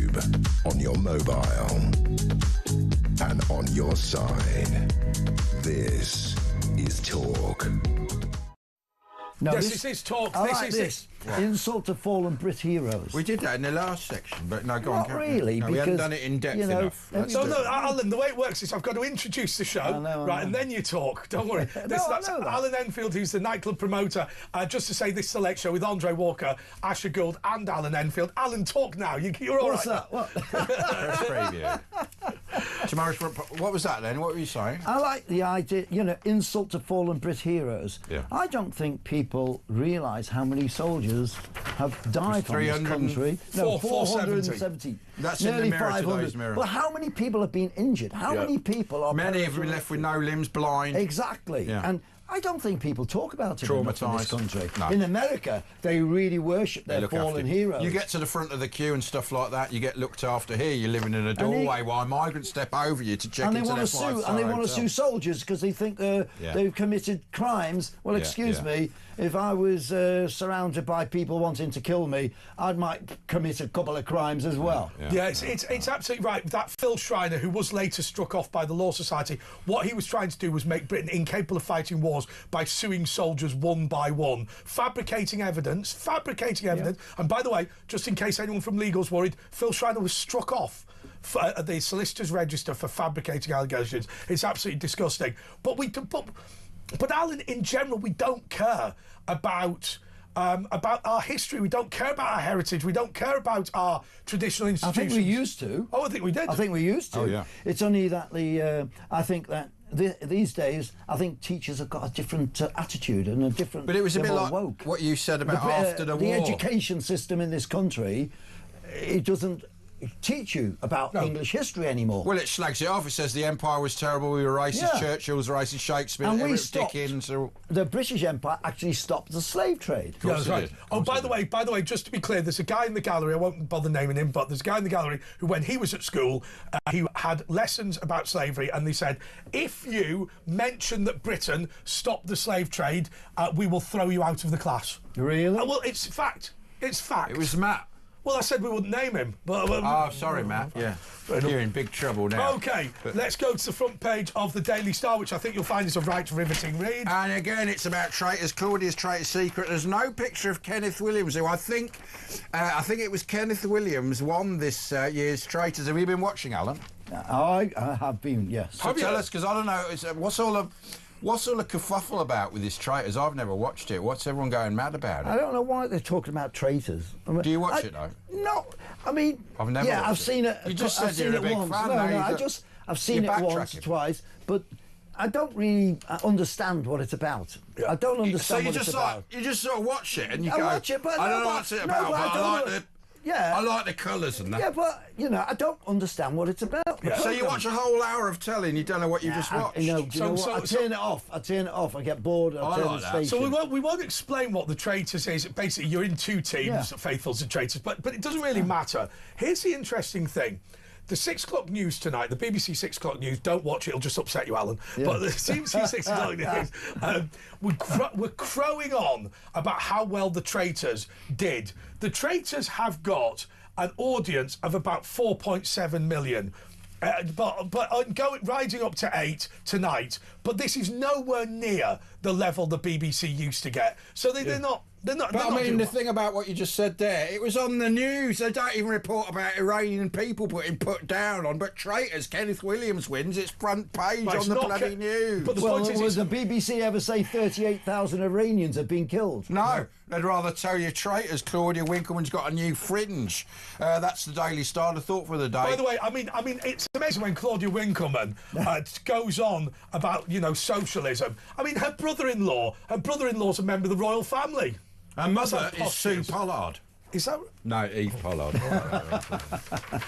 Oh, it'd be good if it was Sue Pollard. No, the worst, my favourite one... We should get her on, she's a friend of the show. My favourite one about being related was when my dad accused me of racism. He said to me, Andre, just because Johnny Gould and Asher Gould have the same surname and they're Jewish doesn't mean they're brothers. No, Dad, you don't understand. They actually are brothers. They're like Elliot Gould. He said his brother. They're not remotely similar. I said, I get that, but they are brothers. Anyway, let's go to the Daily Telegraph. photograph. Take that interview. We'd have Robbie back for good, yeah. Have you seen the last 3 takes? I love Robbie. But have you seen the latest? They're all like fat old men now, and the little one's a little fat old man, and yet Robbie is still cool, isn't he, Robbie? I never really rate him, but I like him. He's all right. I love the what I always call, Alan, the Felicity Wants a Pony tour, right? Which is this, where these washed up boy bands go, it was the right time to get back together. Basically, they've run out of money, the school fees are out of control, and Felicity wants a pony, so they have to. Have you ever hung out with Robbie Williams down in Mayfair? I met him a is he couple all of right? times. Is he a nice guy? Yeah, him and his wife. They're very nice people. Actually. Yeah, they do. Stoke people are cool. Well, he is. I had a mate. Yeah, that's right. I had a mate who went to stay in Robbie Williams' house because he knows his dad. And he accused Robbie Williams of being boring, right? And I'll tell you why. Because he'd given up the booze and everything, and he couldn't go out to the local pub because he'd get mobbed. So he apparently just used to sit there playing darts, and it was like, I want to go out. I'm bored now. I'm sick of Robbie Williams. Yeah, we had Robbie Williams when I worked at talkSPORT. He came on the show, and it was literally just after a gig in Paris. And he said after the gig, all the lads go out, but he has to go back to his hotel room, you know, because he's dry and that. And well, he's a funny bloke. Like, that's what Liam Payne said. Well, literally, if you're in a boy band, you get back to the hotel and the kids will find your room. So you can't even go to the bar. You just have to sit in your room with the telly and just hit the minibar. Like, there's nothing else you can do. And now everybody's looking for another boy band now. Yeah. Everybody's looking. Is that the new thing? Simon's looking for another boy band now, yeah. Oh, he's always looking for a boy band. But you know, those days where they had those boy bands and girl bands appearing in nightclubs, that's gone as well, hasn't it? You know what? The clubs don't. It's not a question of it's gone. I don't think they want to pay for it. They haven't got the money to pay for it all the time. Money's too tight to mention. London was the downfall of a lot of New York clubs. Why? Because I'll tell you why. London was the first place on earth to pay for artists appearing in the clubs when they used to come in and you used to look after them, give them a bottle of vodka, to promote, a bottle of they champagne. Do it for free to promote, I think. And then they wanted to pay money for them to entertain and sing. And so all of a sudden, London was the first place to start paying all the American artists. Also the DJs. And perform in the clubs. But also the DJs were now £100,000 and they do 5 clubs a night. They weren't like that in the old days. I remember that first time that Jerry Halliwell said that she was playing a gay club. Openly, she openly said it, and it was in London, the Astoria, GAY. But they started paying. You can say it now, gay. A fortune. It's not actually called that, but a fortune. The nightclub promoter Jeremy Joseph, who no doubt you've met. You know, he started, and that changed a lot of things because that idea that a gay club would pay for major artists. I think people like Tony Wilson in Manchester. Did you ever know him? Did you, Tony? Yeah. He used to buy a lot of his clothes from me. They all did. But they started paying for DJs and everything, and it started in the UK in general, from time and place to. But it brought the punters in. Have you got DJ Sasha? In those days it brought the punters in. It did. Otherwise they would die. Listen, I used to have. When I had clubs, the busiest nights was Monday, Tuesday, Wednesday. Every night was busy because we used to have a theme. We used to bring people in. We never had promoters. We did it ourselves. Yeah, but when the rave scene came in, because you had the Hitman and her, and then you had that moment when it all changed clubs. And as Tony Wilson said, because they're on drugs, you didn't get the bar bill, and so that's what ended a lot of the clubs was drugs. Yeah, to a certain extent, especially. In the the Hacienda, especially in the clubs, the gay clubs, and all the rest of it. Yes, drugs were prevalent. Yeah, and it was much cheaper than drinking because you could have £10, you could be off. What was it in the '60s? It was Purple Hearts. Yeah, I never took drugs. No. I never took drugs. Tell that to the judge. But tell that to the judge. But everybody around me were taking Purple Hearts. Girls more than guys. But as a nightclub promoter, we said how old you were earlier. Had you taken drugs, you'd be long dead by now, wouldn't you? Well, I wouldn't be looking like I am now. Well, hold on, you say that, but look at what's his name from the Rolling Stones. They seem to live longer than anyone and be performing. What's his name? Mick. Keith Richards. Keith Richards. I mean, look at him. Yeah. I mean, he's basically just a drug now. Well, it was always Keith and Mick together. It was always two. They were the closest. Because I always remember... Tell us the stories about the Stones and being out with the Stones. No, they came when they first came to Liverpool and went to the Cavern Club. We all met at the Labusola, which was a bar, and we were drinking. And my best mate in those days was Billy J. Kramer. Oh, wow, and all that lot. So, and when I was 16 years old, I had my party on the Royal Iris, and Jerry and the Pacemakers played for me.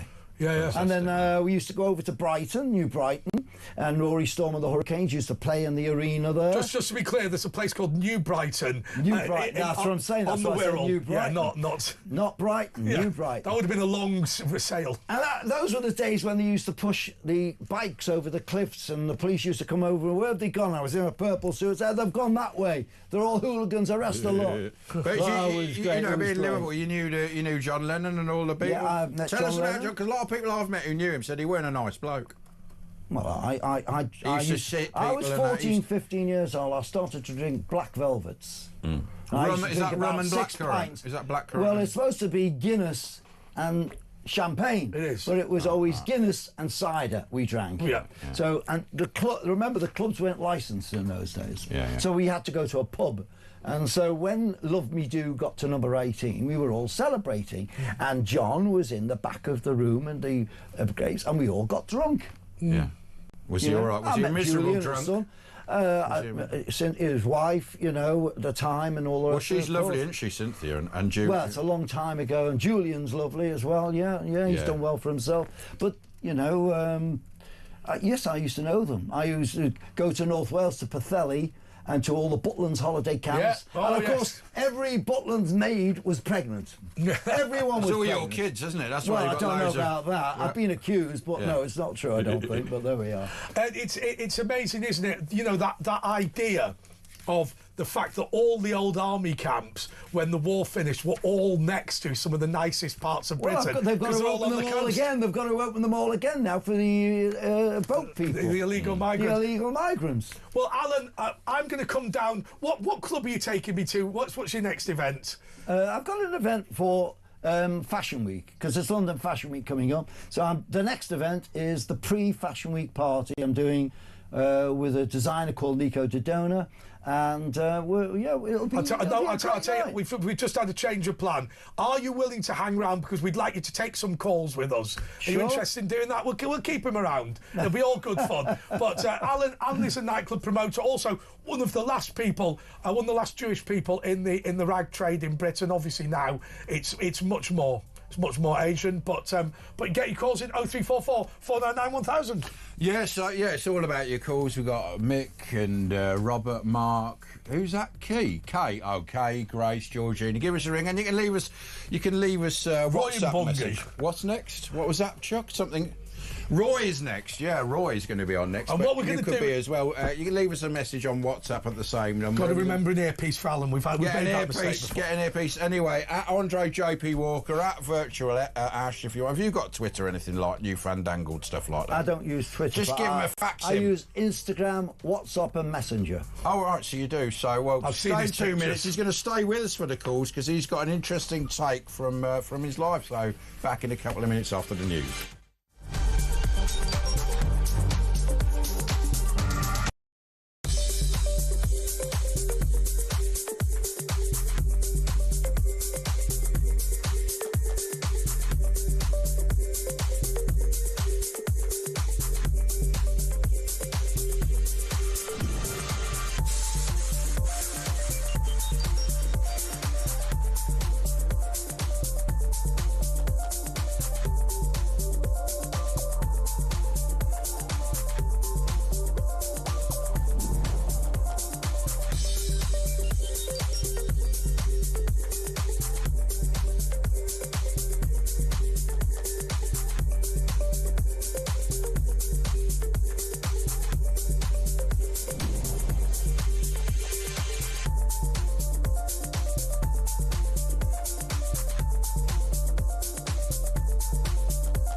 across the UK.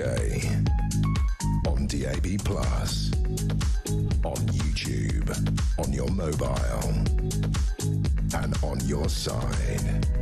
This is Talk.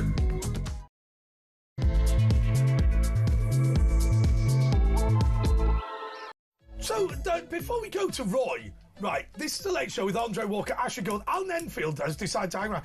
Alan has just told us during the break that as the UK's biggest importer of cashmere in the past, you actually met Vladimir Putin when you were importing cashmere from Kazakhstan. Ulaanbaatar. No, Ulaanbaatar in Mongolia. No, I used to go over there regularly to the factories, and they used to do all the camel hair and cashmere and all the rest. I used to walk around in a suit. It was 35 degrees below zero, but you didn't feel the cold because it was dry. Dry cold, So you've got to be careful because you drink vodka.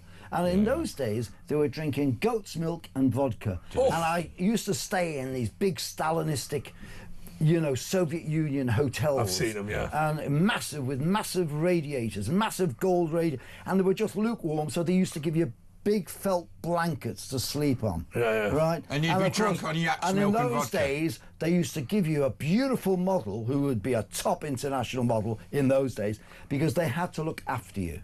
In all the Stalinist, all the old Eastern European countries, if you wanted to do business, you had to be with a girl from the States to look after you. And they cook for you and... Oh, they do everything for you. Oh, you dirty old no, but this is how business was done. But you met Vladimir Putin. What was it like? I met Vladimir Putin in a restaurant. He's a bit boring, isn't he? Really? Well, he didn't say fuck all.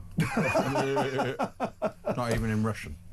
But to be honest, there was 10 Russians and 10 Mongolians in this restaurant. The food was the worst food. It was like white meatballs in a broth, And like Canadian, yeah. Lovely. It was awful. And all the clubs had Elvis Presley people. They were all singing Elvis Presley with guitars and saxophones. Communists loved Elvis Yeah, they Presley. loved it. They loved it. Well, North Korea, he loves... That's why he looks like Elvis. That's what King they did. Dong, They all King did Dong. Elvis. They all knew Elvis Presley. Yeah. I'll tell you the worst. Vladimir Putin stood up. I shook hands with everybody because the Minister of the Interior of Mongolia and the Finance Minister introduced me to the Russian delegation in this restaurant. I didn't know. And Vladimir Putin was Prime Minister in those days. Yes. He wasn't President. Well, he swapped it when they said you can't have more terms until they made the power to the president. We just shook hands to everybody and that was it. Didn't speak. Did you not try and do some business in Russia when being the news who had the ear of Putin? Well, you didn't want to get involved I in used that, to go through the airport a lot. Did you get any gangster involvement, stuff like that? No. There was only 3 planes that used to fly into Mongolia in those days and come out, and you had to go through Beijing, Singapore, and back to England. I'll tell you. And there was only 3 girls, but the girls, the Mongolian girls in those days, we're talking about a long time ago. They were like dolls. You get. The Barbie dolls. The Barbie doll. They were like that on the planes. There were small planes. Some of them were propeller-driven planes. I used to get, and the girls. Oh my God! Yeah, terrifying. It was Mongolian Airlines. I'll tell you what. Aeroflot was terrifying. It was an Aeroflot. That's for sure. It was Mongolian Airlines, and you used to get off, and I forgot my visa. I didn't get a visa. Just give him a few quid, a few rubles. No, I gave them $100. Yeah, exactly. They were happy. They were happy with $100. That's how it works. The same in Beijing when I came through. I gave them $90. They wouldn't take any other currency except US dollars. Yeah. Well, I will tell you when I've been exporting toys to Ukraine, as you know, we export DJI high definition drones, which are toys. There is a way of getting. So past... did you own Chelsea football game? There's a way of getting past the border cards, and it's called Johnny Walker. They're obsessed. If you get them a better bottle of whiskey, they don't want it. Anyway, let's go to Roy, who is in Hampshire. Roy, you're on Talk. Hello, mate. I just wondered if you've ever heard of the old Gould Club off the Gould Road. Yeah, the Gould Road. The Gould Road, yeah. No. I used to have a showroom in Gould Road. Near the bridge. I used to have a showroom. It was my second showroom I ever had in London, actually, on Gould Road. Tell us about the club, Roy. You must have gone and had some pie and mash then. Pie and mash, yeah, across the road, and there was a recording studio across the road, a bit further down. That's it. Yeah, but the old Gould Club, the Rolling Stones used to go in there before they got famous. Oh, We used right, to no, go I and didn't watch know it. that. I knew Hill Pie Island, where they used to play, of Oh, I course, as stayed well. on there. What beautiful. I Richmond love that down place. there, It's yeah. incredible. An island in the Thames. In the Cromwell Road. Well, no, I was in Cromwell Road for, 17 years, and in Chiswick. I had a shop in Turnham Green. But on another point, Roy, I mean, obviously we can talk about reminiscing and all that, but I don't particularly love doing that. One of the things that I wanted to say to you is, I think it's sad for young people today that there aren't all these nightclubs. I think it's almost like group therapy, going out on a Friday night for a few beers, chat up some birdies out your league, get a slap. You know, I mean, come on, that's all. It's part of being a young man. Yep. Well, years ago, mate, we used to go out on a Saturday night. We go on a pub crawl. We used to go up to Bethnal Green, and I don't know if you've ever been there. The rising sun, and we were in there one night, and old Judy Garland came in. Whoa! And they had a stage in there, and she got up on the stage and she sang "What's the Over a Rainbow." Is that down at the corner of Bethnal Green, the far That's end? it. And then we used to go to the Green Man. Who was the blind guy? Was it Peters and Lee? Oh, yeah, Peters. Oh, I hate it when we do this. And right, It's not the Hovis music. No, this is the wrong music. The problem is, what happens, Alan? No, stop, everyone. This is the Vision On music. You're getting all your musics wrong. Right. What happens is, when somebody phones up and goes, I'm originally from, like, Golders Green, every caller who knows the area will start phoning, and nobody else will care what's going on. Nobody will be interested. Georgina is in London. Hey, by the way, I do want to say one thing. Talking of specific areas, what do you think about this thing where the police have said that Christians cannot march through Whitechapel because the crowd, sorry, the public there, the residents, will be very hostile because they're Islamic faith? Think about that. 03444991000. Georgina's in London. Georgina, you're on talk. Good evening. Well, good morning. Morning. To you all the three A's sat there together. I was just going to say it's nothing to do with Liverpool or all the clubs, because I never did the club scene. I did go skating at the Silver Blades in Liverpool. I used to love that. But I rang in to... You used to go spanking at the Silver Blade? No, skating. Oh, skating! Oh, the spanking. She was a famous Liverpoolian skater. I used to skate a lot. I used to love skating. You didn't do spanking, though. Let's clear that up. No, not at all. Not my thing. But what I have rang in, it's more serious, is about Donald Trump. If I'm allowed to say a few things about that. Am I allowed to? Yeah, away you go, Georgina. Hit us with it. Okay. Well, I do agree that Donald Trump needs to apologise to our veterans who fought in Afghanistan. I do agree with that. He was out of order. And I think what he said, he should have thought before he spoke on that one and knew his history a little better. But what really got under my skin was I listened to Keir Starmer give his little speech, and he was saying about our boys and how, you know, the great sacrifices they'd made, and he was appreciative and all the rest of it. And I may have had a little bit of respect for him if I hadn't have known that what was coming out of his mouth was utter claptrap. You can't believe a word he says when we think that earlier this week that they decided they were going to trawl in our veterans who fought in Ireland, and they're going to bring them to account for what. Yeah, I mean, let's just be clear. Donald Trump is making a more general criticism of NATO not stepping up to the plate. That's something the United Kingdom agrees with. But look, the reality is, and Alan said it earlier, but we've said it before. The fact is, Keir Starmer has been solidly against British soldiers his entire career. He has always stood up for the human rights of terrorists. Fact. Yes, absolutely. And I think it's disgraceful that he stand there in such hypocrisy, knowing what he's done. Well, he is a hypocrite. Yeah, we know what he's like. Everyone knows what he's like. We've got guys sleeping on the street, for Christ's sake, who give life and limb for this country. You know, they put some their have lives literally. on the line. And it's an well, we've got people watching and listening to this show, and I always say the show's open to everyone, but some people are rich, some people are in the middle, and some people are poor. There are people who are watching a migrant hotel with the heating on, full blast, and all the windows open, and they can't afford a can of beans today because their benefits are only coming through tomorrow after industrial injury. They get 3 meals a day. Yep. In the hotels or in the camps, they get 3 meals a day. No heating bills. They've got their windows open. Exactly, no bills. Alan, they say that an army marches on its stomach, my darling, and it's our boys, it's their stomachs that are empty. That's telling you all you need to know. I was in Manchester a couple of weeks ago, and I was walking down one of the back streets in Manchester. There was one of those hotel. I can't remember the name of the hotel. But in front of that hotel, there was those pop-up tents. It was absolutely lashing down with rain, and it was. It always does in Manchester. Well, you go down Oxford Street at the after 1 o'clock in the morning. It's a tent city.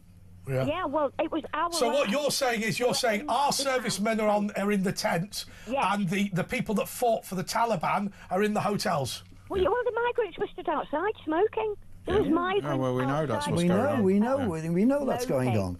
I think everybody knows it now. And no one does anything.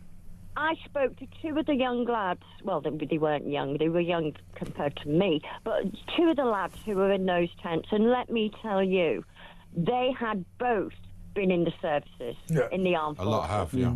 Honest to God, it brought a lump to my throat. Because a lot of them, they might be drinking or drugs because of the traumatised, and they won't allow them to stay in hostels. And some of them lads, maybe they should start another Chelsea pensioners. Maybe they should. Yeah, but some of the guys, they don't want to go into a hostel. They want to stay because they're military. They sort of like. But I have to say, a lot of them have mental health issues as well. Exactly. But I have to say, to see somebody who has no claim to the United Kingdom, who probably supported the Taliban in Afghanistan, stepping over homeless people to have his 3rd meal of the day in a 4-star hotel with free dental care it's an outrage. Grace, London. Hi, Grace. Hi. Thanks, Georgina. I hadn't heard an awful lot about this march that was going to be going on, so I'm just kind of reading various sources online, trying to catch up on it now. The Marching with Jesus march has now been banned. Yeah, see, in Whitechapel. Well, that's the second march that's been banned, hasn't it? Yeah, that's right. It is the second march. I'm not quite sure what the intent of the march was or why they thought that they needed to march. Well, funnily enough, I know Nick Tanconi from UKIP, and what he said he is very, very clear that Britain is a Christian democracy with free speech, and he claims the right to walk down any street he wants with a crucifix, saying this is a Christian country. That still doesn't really actually answer what his motivation is. I've got to make clear. Well, his motivation is that area of London, making everybody aware. Yeah, he's saying it's a free country. This country, it's a Christian country, and you should be able to walk anywhere.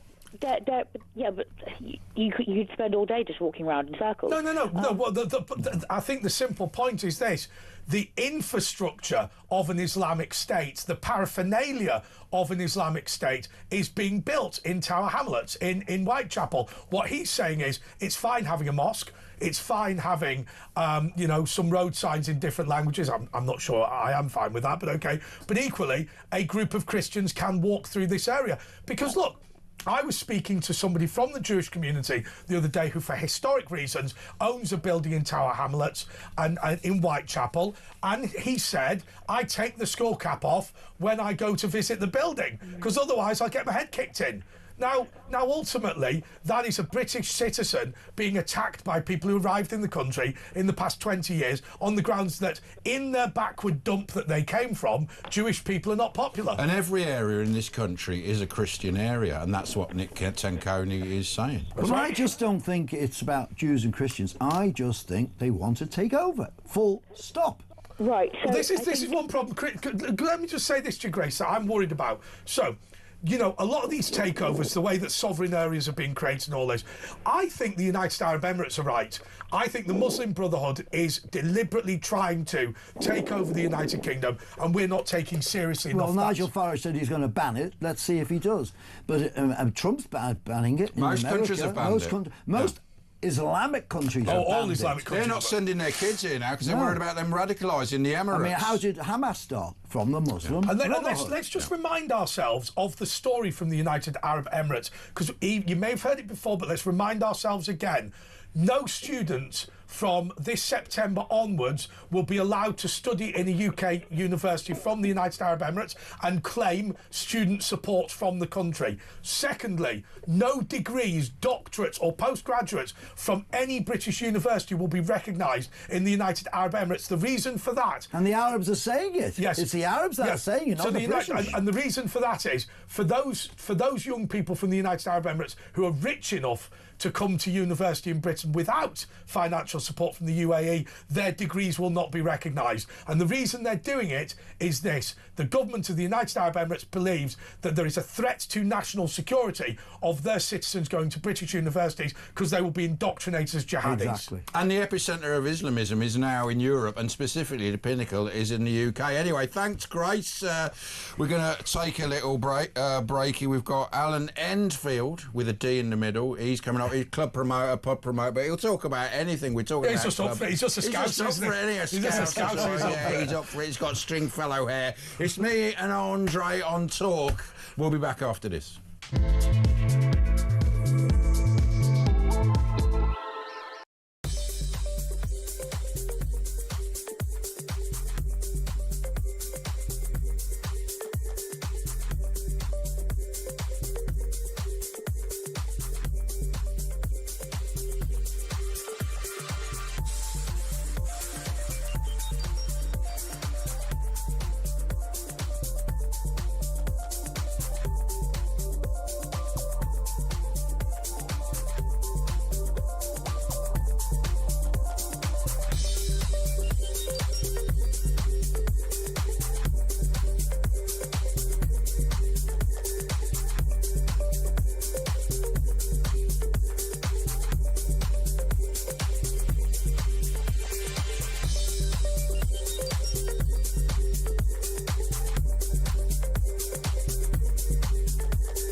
Across the UK, on DAB+, on YouTube, on your mobile, and on your side. This is Yes, this is Talk. This is The Late Show with Andre Walker, Asher Gould. And our guest co-host this evening is Alan Enfield, the club promoter, and also general all-round good bloke, but also he's got the Scouse storytelling tradition. He can tell you about everything. He's been around the block, particularly his interest in Mongolian female hotel hostess. Yes, milk and vodka stories. Sorry, we heard a few of them in the break. Okay, let's go to Kay in Gloucester. Kay, you're on Talk. Oh, hi.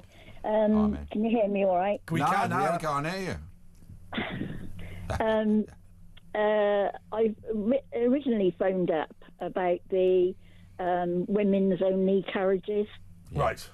I think it's a dangerous step. Why? I understand the safety.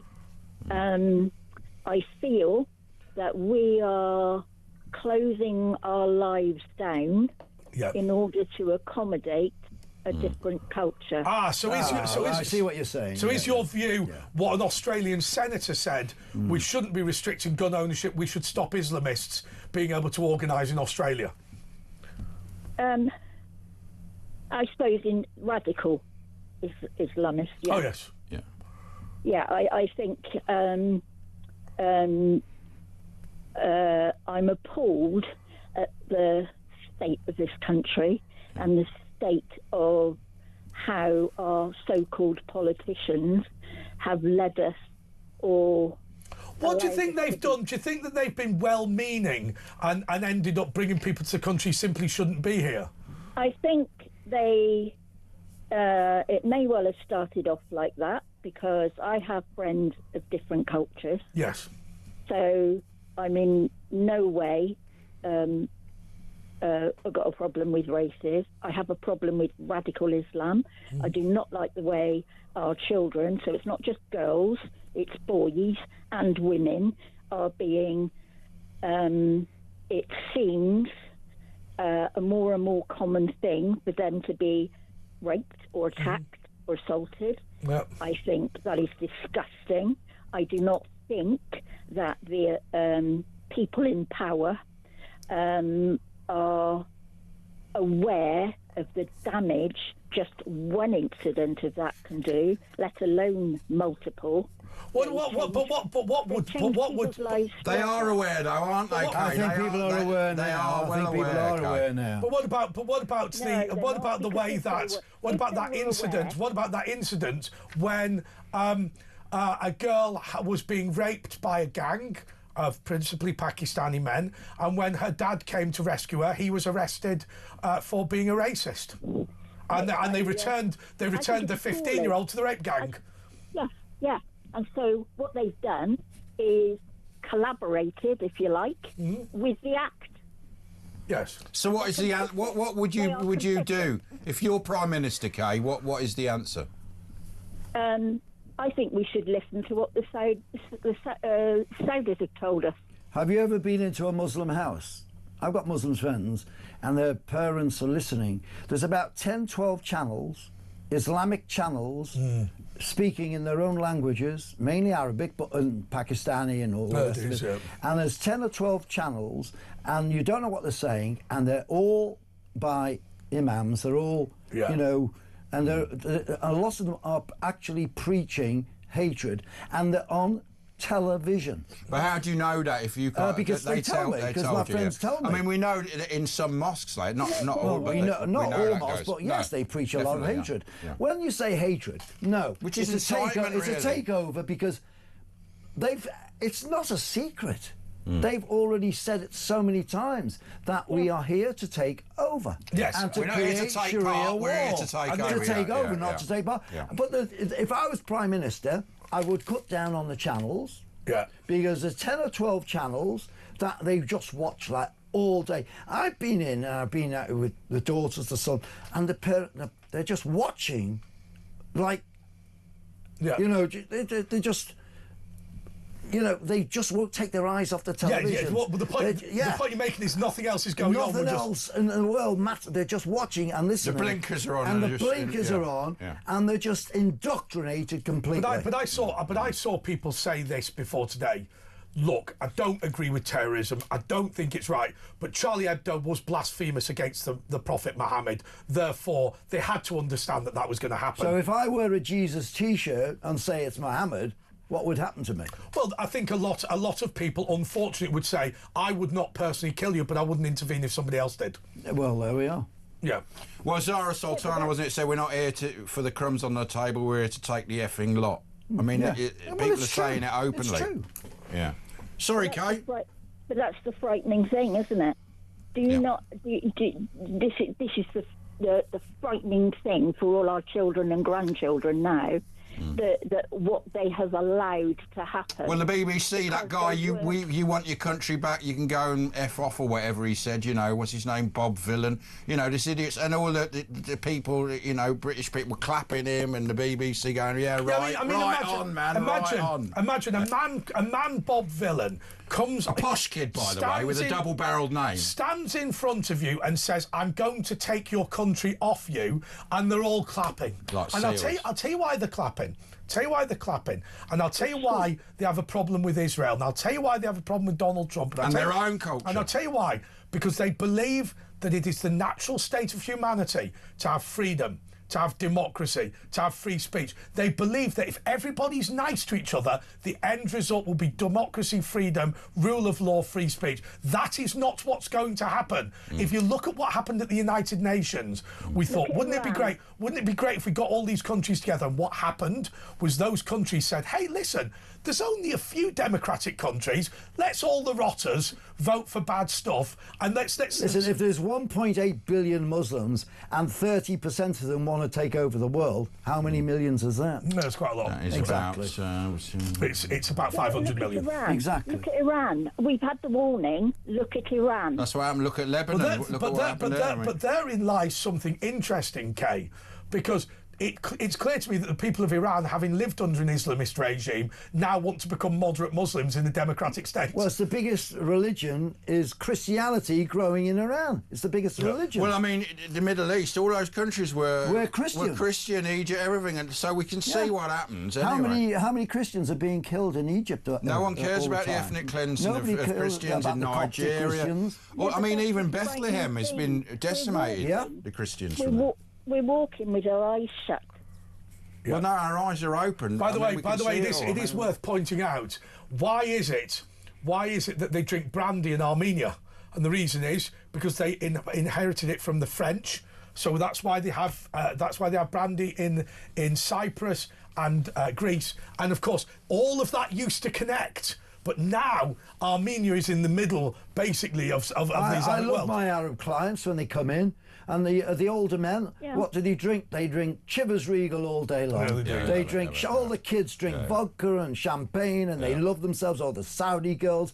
I know so many Arab families and they're friends of mine. They hate this Islamic mentality. They hate it. They want to get away from it, and we're accepting it. We are getting it in, and they're rejecting it. They're modernising. Extreme Islam, absolutely. Sorry, Kate. That's why they're not allowing their children to come over That here is why, to our university. Well, Tunisia. That's not a big enough wake-up call. I don't know what is. Tunisia has publicly stated that they believe that the reason their country's made so many leaps forward recently is because their poor and radical have been sent to Europe. Well, unbelievable. I just think it's frightening, and I think if we start sectioning women off, we're playing into a. We're playing into their hands. What's going on in Gloucester, Kate? What's your experience in Gloucester like? Well, we're very mixed, and that's fine. But you don't have that Islamic problem in Gloucester, really. Like you get the migrant hotels and things. You get migrant hotels, don't you? I don't know. I think there are going to be people just like there probably will be, of course. Our culture, but it's not shown it. We have knife crime. It'll come. It's coming, Kay. It's coming. Okay, well, I have to say, of course, yesterday, and we have just got into Saturday now, the court sentenced to Ashworth Maximum Security Hospital Jalal Debella, born in Ethiopia, a Muslim, but he apparently he didn't stab the woman for religious or political reasons. Therefore, it is a mental health incident, not a terrorist. Like Axel Rudiker-Barner, mental health incident, not terrorist. What they'll do now is they'll start sectioning all of them because the British government is not willing to admit that there is a large problem with radical Islam. Thank you, Kay. We're going to have Yasmin next. We'll be back in 2 minutes. Join us.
Across the UK. On DAB+. On YouTube. On your mobile. And on your side. This is Talk. Okay, this is The Late Show with Andre Walker. Asher Gould, and our guest co-host is Alan Enfield. Okay, let's go to our next caller, who is Yasmin the Teenage Witch. Hiya, darling. Hello. Morning.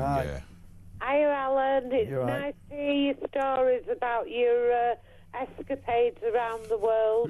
Brilliant. Oh, yes, there's a lot more to tell. Oh, no, we're not going to do it. It's not happening. It's not happening. It's not legal. It'll have to be another time.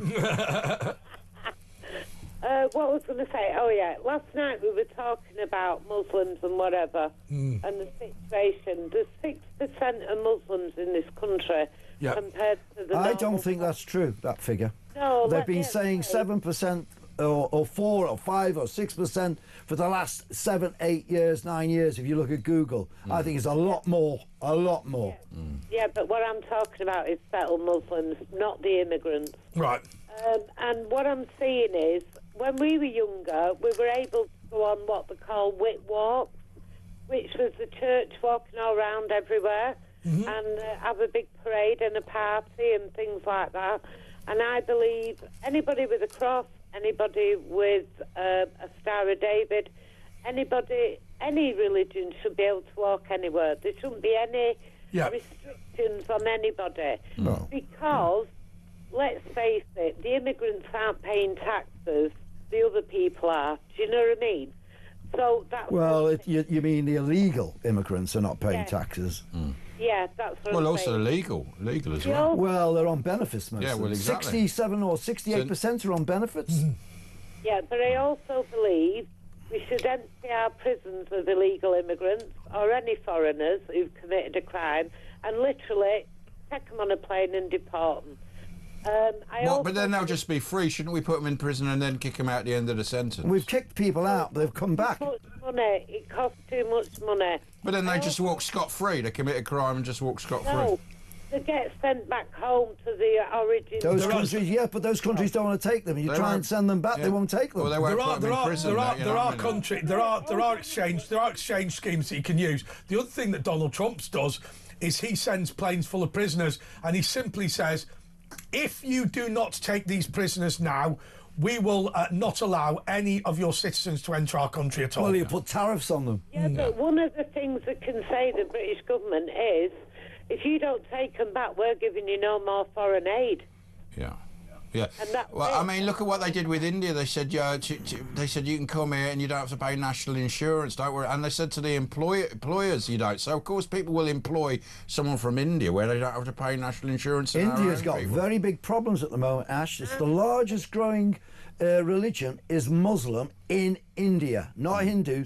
The Well, it's one largest of the biggest growing Islamic populations in India. There is a 200 million. There is largest. There is a phrase in India which I do not countenance because I think it's disparaging, but they don't call them grooming gangs. They call it the love jihad.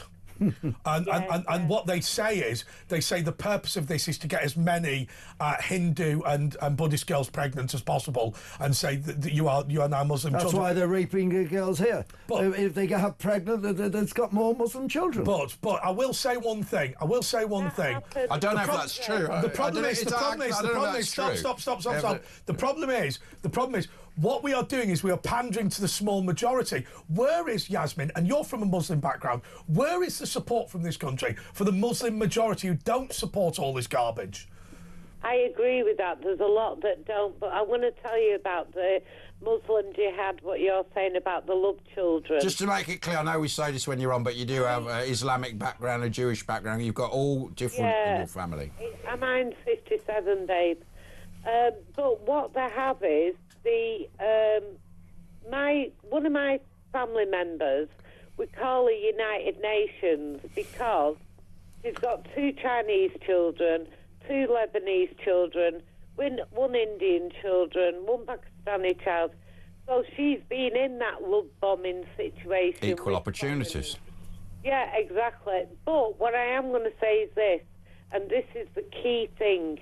If they believe these Muslim councils believe in Sharia law, then when an immigrant or anybody who's of that faith and religion commits a crime, then Sharia law should be applied. That's the way I look at it. If somebody rapes a child, a woman... Oh, so you're saying, oh, I'm not allowed to say this, I'll do it one last time. Give them the rope if they rape a child. No, I think behead them. Well, behead them. Oh, you old softy. I'd do it. I would do it myself. You mean bring back the death sentence? No, the Sharia law is, if the rape of a woman, if a man rapes a woman, they get beheaded. So what but you have to have 4 female witnesses, don't you? Because it's like a woman's... No, hold on a minute. There's CCTV cameras in this. Yeah, but in his Sharia law, you have a woman's word counts 4 times less than a man's word. I don't think it necessarily matters. I think your critical point is this. Well, hang on. If you want to raise your flag and go on about being a Muslim, when we catch you raping a child, we'll just chop your head off. It's fine. Yeah. Well, in Muslim countries, if you're stealing, they chop your hand off that you use for the toilet. They chop it off, don't they? And you know something? Look how low... I don't use a hand for the toilet. He's got a bidet. Look how low crime is in those Arab states that have Sharia law. Yeah. You can leave your car unlocked with your keys in the ignition and nothing happens. Listen, you can leave money on the floor, people will walk past it. Yeah. It doesn't matter what it is. But the fact is, if they genuinely believe in Sharia law, then them councils that are Muslim should bring in Sharia law, and we should open a football stadium, and every Friday at dinner time... Like the Taliban did, yeah. Yeah, but it would be it'll be abused, that Sharia law. But it was exactly the same as when I almost called for synagogues to have armed security inside, but I thought, no, if that happens, 90% of the armed security guards will be in mosques.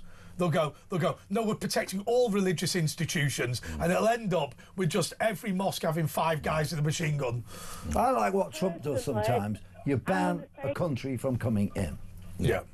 I'm going to say this about synagogues, and this is important. I believe every single synagogue should have proper security.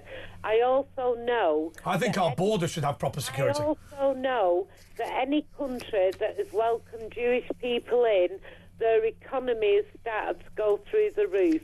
And I'll tell you another thing that happens as well. When Jewish people leave countries, that country goes backwards and goes in a downward spiral. I mean, that has been the experience, hasn't it? Let's be honest. Well, if there's no Jews, they'll come after the Christians anyway. All my life, I have been employed by Jewish people who are absolutely the salt of the earth. Exactly. And I'm telling you now, apart from what's happening in Gaza, which I wish everything was peaceful, you know what I mean? Everybody does. Of course. Everybody does. But I'll tell you something now. I believe in my heart, and I know it to be true, if Jewish people leave Britain, we're down the toilet. Well, I think there's 2 things. So there's always the question of causal link. Will the country go downhill because the Jews left, or are you already going downhill because you want rid of them? I mean, it's always going to be a big debate. Imagine if me... Anybody who turns on the Jewish people, any country who turns on the Jewish people... Oh, yeah, it's a fact, actually. Been ruined. But hang on, our country, if you look at the West Midlands, Simon Foster knows, the Police and Crime Commissioner, that it is a vote winner to be a Jew hater. He knows that. He knows it's a vote winner. You know, at the end of the day, if I stand up in Bradford now and say, I would throw all the Jews out of the country, people might grab the pearls in righteous indignation, but I've got a fair number of votes. Let me tell you something now. I don't think you should do that, though. As soon as the Jewish people leave a country, that's the country's... All right, well, you've said that a few times now, so let's go on to the next caller. Les in Cheshire. Les, you're on talk.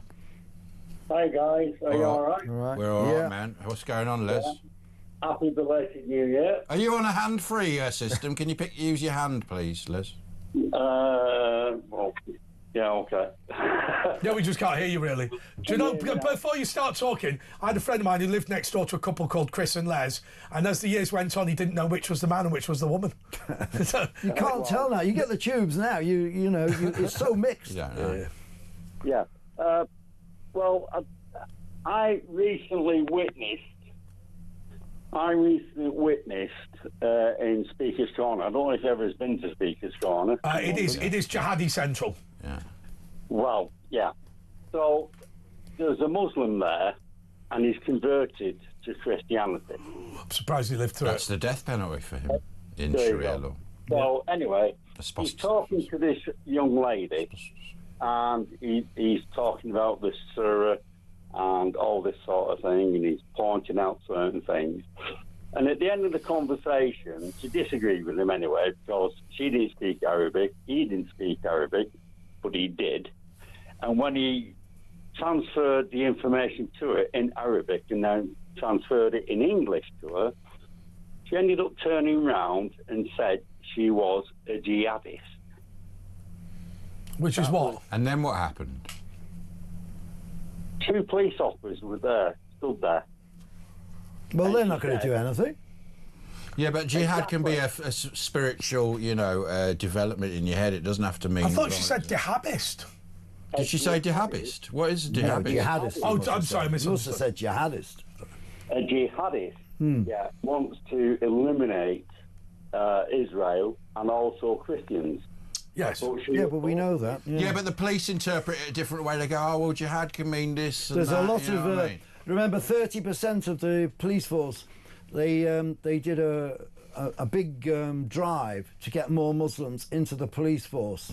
Over the last 5-6 years, you had 7,000 Muslim police officers join the Metropolitan Police. People don't know that. Well, no, they turned down certain amounts, and they wanted a certain amount of DEI, so they actually employed child rapists in the police. But I actually Dick was on the committee. But I actually quite like the idea of, if you're going to bring people to the country, let's try and get them involved in the institutions of the country.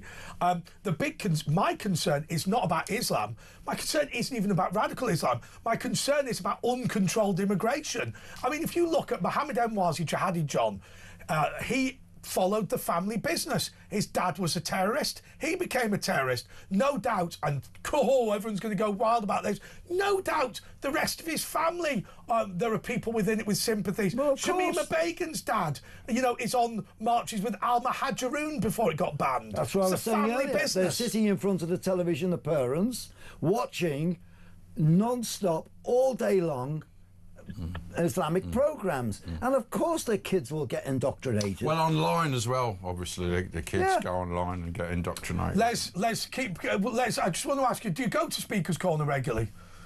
Well, I've been there twice.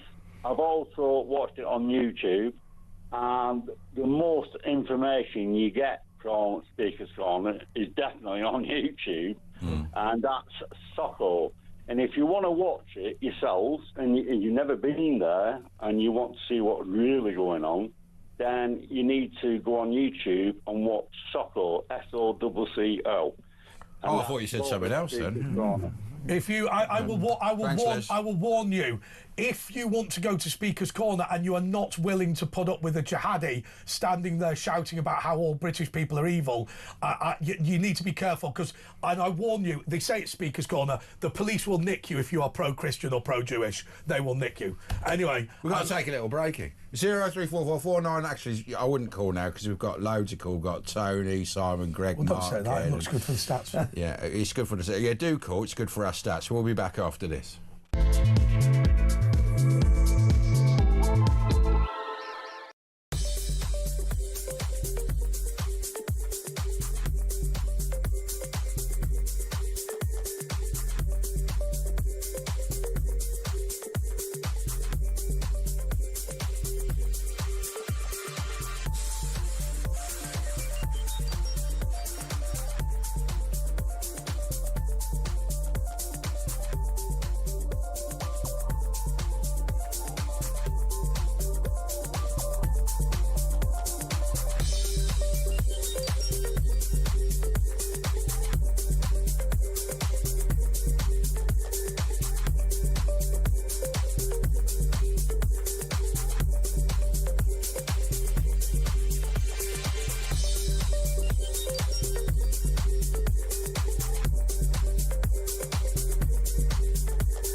Across the UK.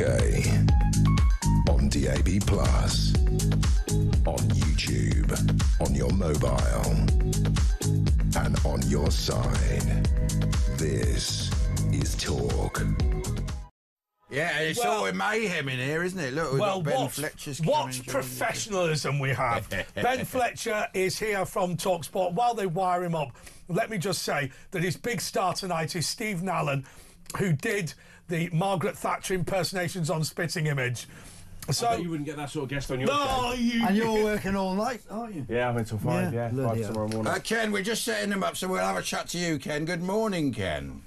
Good morning, gentlemen.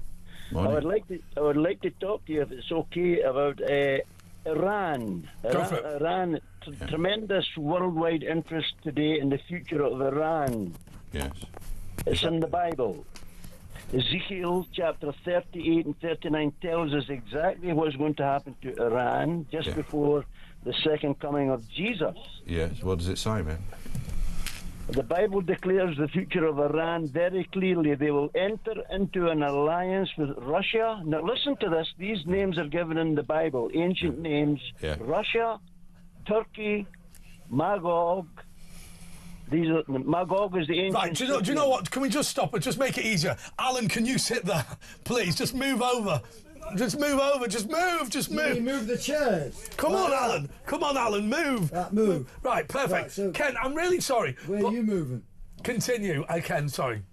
Okay. Oh, I'll read that again. Russia, Turkey... Yeah, start from the beginning again. Russia, Iran is... This is what's going to happen to Iran in the future. They're going to unite with an Islamic alliance with Russia. They already Turkey, have done this. Magog, Libya, Sudan. They are going to. Libya is also going to be involved. They are all mentioned in the prophecy. And I'll tell you one thing, my friend. God, the God of Israel, will destroy them. They're all going to be destroyed. Thanks, Ken. A little bit of spiritual learning. We like to do that at the end of the show. But Ben Fletcher joined. By the way, Ben, Yasmin came up with this random thing. She said something about a loft conversion in Ben's life. I mean, a ridiculous thing. What was it all about? Really? Oh, is this Jasmine the teenage witch again? Yes, she's not a teenager. You're not having a loft conversion, are you? Well, I've got somebody coming around to have a look at it, and whether or not I can afford one is a very different proposition. She's a entirely. mate. She's about 60 grand, isn't it? Building costs have gone up, haven't they? Big time. Thing is, it adds a lot more to the value of the house. The cost of the actual. The question you always get asked when you do a presenting gig is to go, are you getting TV money yet? Yeah. Right, are you getting TV money yet? Probably not. Okay, right. But the thing is, I had a mate who had a loft conversion. He said what they do, they come and measure it and they make it prefabricated and then just bring it and sort of plonk it on your roof. Is that what's going on? No, because I live in a 1930s semi, so definitely not on TV money yet. You've got a semi? Yeah. Right Detached now. house. They make some of these lofts, they make them so ugly, though. You know, He's just getting one, don't I wouldn't get hip to gable, which is where they sort of fill the roof out. So is this going to be like 2 extra rooms, will it be? Yeah, sort of master ensuite. Significant. Have you got one of those semis that, like in the northwest, where you've got 2 good bedrooms and a really, really small one? Yeah. So the front room is basically a box room. This is a good idea. My youngest is in there. He's got like a bunk bed and and it's kind of if he tries to play on the floor, it's kind of there's room for 3 cars. Have you got planning permission? Don't think I need it yet because you're just going to go and build it. Permitted development. Is it? Yeah, it's permitted development to go in the loft. If we build above the playroom, then that might go to the council. So what are you thinking about? You're going to get it done, aren't you? Thinking about it, yeah. But nice one, Yasmin. I'd love to have a Porsche 911 Turbo on the driveway. Can't afford one. Well, Yasmin will sort it out. I'll have a word with Uncle Denny. What's going on the show, man? What All you got sorts. On the show? As I say, we're going to be get on a guest that I guess you'd love to have on your show. Spitting Image voice Steve Nallon will be coming on, and that'll be great. Really? That would be great. We've been ask him if he does an Andre Walker for years. Yeah, I will do. He does. We've been trying to get him. Yeah, so that's going to be good. Good big weekend though. We've got a Style Council tribute band tomorrow. A guy called Darren Fletcher, no relation, and he sounds really good. He used to play for Man United, didn't he? Man? Yeah, and not the Style Council have Are they going to get rid of the Liverpool manager? I don't think so. I think he's at the back of not at the back, but I would imagine that the Tottenham manager before him, West Ham, Yeah, I don't think Arnesoft's going anywhere anytime soon. Depends what happens for the rest of the season. But exactly, it depends on what happens. Andy Robertson at Tottenham, that'll be an interesting one. I saw the Style Council back in the 80s at the NEC, in their sort of downward phase. They're called the Style Council. That's late 80s, early 90s then. When yeah. They went off then, that Orange album, but it was good. Steve White, of course, an amazing drummer. They must have a good drummer. And it was Mick Tolbert. It's a 10-piece, yeah. So DC Lee. This is tomorrow night's show, and it'll be on about 1:30 if you're up and about. When they recruit for these positions, normally when you put an ad out for a band, guitarist wanted, bass player wanted, but when you're doing a tribute, it's we want a Mick Tolbert, we want a Steve White, a DC Lee. So it'll be an interesting chat that I have with him tomorrow. Darren Fletcher, again, no relation. And has Pep Guardiola stayed over too long? Good question. Well, it all depends on what they do this season, doesn't it? Good question. Depends what they do this season. And the 115 charges, obviously, are there. We await the conclusion of that. But yeah, lots going on. Well, this I think weekend. if those charges are proven and they're deducted, Pep Guardiola will leave. I think he'll leave of his own accord, whenever that may be. I don't see that he'll be sacked, but it will be an interesting one. Do you know what? When I said I'm bringing my mate Alan, they said, "Is he just one of your nutters, or is he any good?" He's been good tonight, Alan. He's both. He's a nutter and good. More insight in this little section than there will be for the next 4 hours on talkSport, by the way. You think I'm joking? Are you going to be on with Marky, aren't you? Yeah, Marky's sure is on the buttons. We'll do our usual. There is a music quiz. Guess the intro. We do that at about 2:15. So get your calls in if you want to take part in that. Which is like Tom O'Connor's guess. What was it called? Name that tune. Yeah, sort of modern revamp. Ours is called the 1 Second Wonder. And we've been looking at the feedback. Loads and loads and loads of listeners on Talk are staying with you for this show, and that seems to be going quite well. That's good, yeah. Despite my best efforts, people seem to like me and like the show, and what Mark and Stuart are putting together as well. So we have fun. We're light.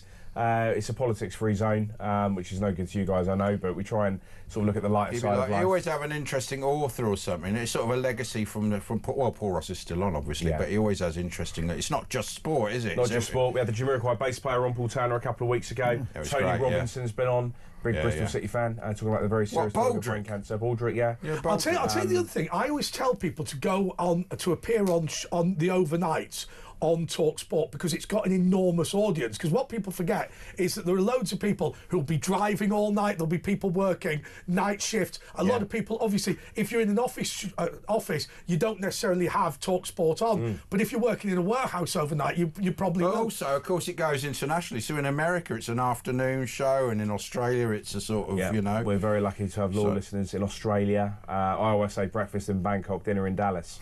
Yeah, man. Bush breakfast. Is it really big in Australia?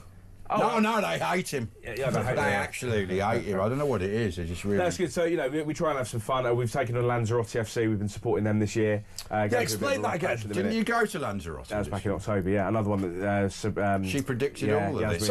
So what you always do is you always adopt a random club somewhere. Yeah. And it's Lanzarote FC. Lanzarote FC. How are they doing? Well, they'd like to win the league. They were top, but they've dipped into the playoffs a little bit. Their home form is brilliant. They're terrible on the road, because down in the Canary Islands, you think about away travel in this country, you jump on a bus for 4 or 5 hours. Over there, you've got to take a flight. Fly to Spain. Fly to Tenerife, Las Palmas, a lot of Canary Islands. Yeah, exactly. So there's a club. Very well. There's a club called LF Sina. Right, okay. Which is not LFC, it's LF Sina. And basically, my uncle Yanni, God rest his soul, had a house behind the goal line, and he was such a big football fan, he put 2 additional stories on it so he could watch the match in his own personal VIP. What we need to do is we need to get talkSport one year to support LF Sina. He probably got the ball every now and then. Yeah, he did, yeah. Do you remember in the old days, the balls used to go, they're too big, the stands now, but in the old days, they used to kick balls sometimes, and they'd just go over the stand and some kid would get a lot. Yeah, well, he had, I think they only had, because it was a really small club, they only had maybe, do you know those standing room, the old cop type thing? Yeah. They had about 4 of those behind the goal line, and then there was a road, and then there was this 4-storey house, and he said actually, LF Sina FC had got extremely angry because as many as 50 Greek fellas would turn up on his roof. Well, he must know a thing about loft extensions, maybe. Yeah, that's right. You talk about the ball going out the stand. I'm a Woking supporter, but May mentioned that once or twice on talkSport and Talk. We were at a game once, and the ball went out the stand. stadium, and a woman in her car picked it up and basically stole it. So when the ball boys went out to look for it, they were looking for this ball, and there were people shouting to her from the 2,000 seat stand behind one of our goals, "She's got it! It's in the boot of our car!" And in the end, she was forced to give it to this guy. And 2,000 people booing. Only it tells you what was happening on the pitch. But in the old stadiums, the balls used to actually go out quite often in the old stadiums. Yeah. Well, I remember at Villa Park, they used to go into the room and sometimes it would roll down and the fans would go, "Ooh." Yeah, you still get that. But, you know, the balls are over 120, 130 quid, so a small club, that's a lot of money. My dad, when he first got married to my mum, was hoping to get her into football. Didn't work. I don't know what he was thinking, but he took her on the cop at Liverpool. And my mum did right. You're right in your pocket. My mum didn't quite. And that's if you're lucky. My mum didn't quite get the terminology right. So whenever anyone was near the goal and they were about to shoot, she'd shout "fire." She'd go, "Fire! Fire! Fire!" Oh, she caused about 4 evacuations. I always remember I was about 9 years old at the COP. Yeah. Are you a Liverpool fan, are you? Yeah. And, you know, you're crushed against those all barriers the metal were all barriers. I had that once, and yeah. every row had a barrier, Yeah. and you were crushed against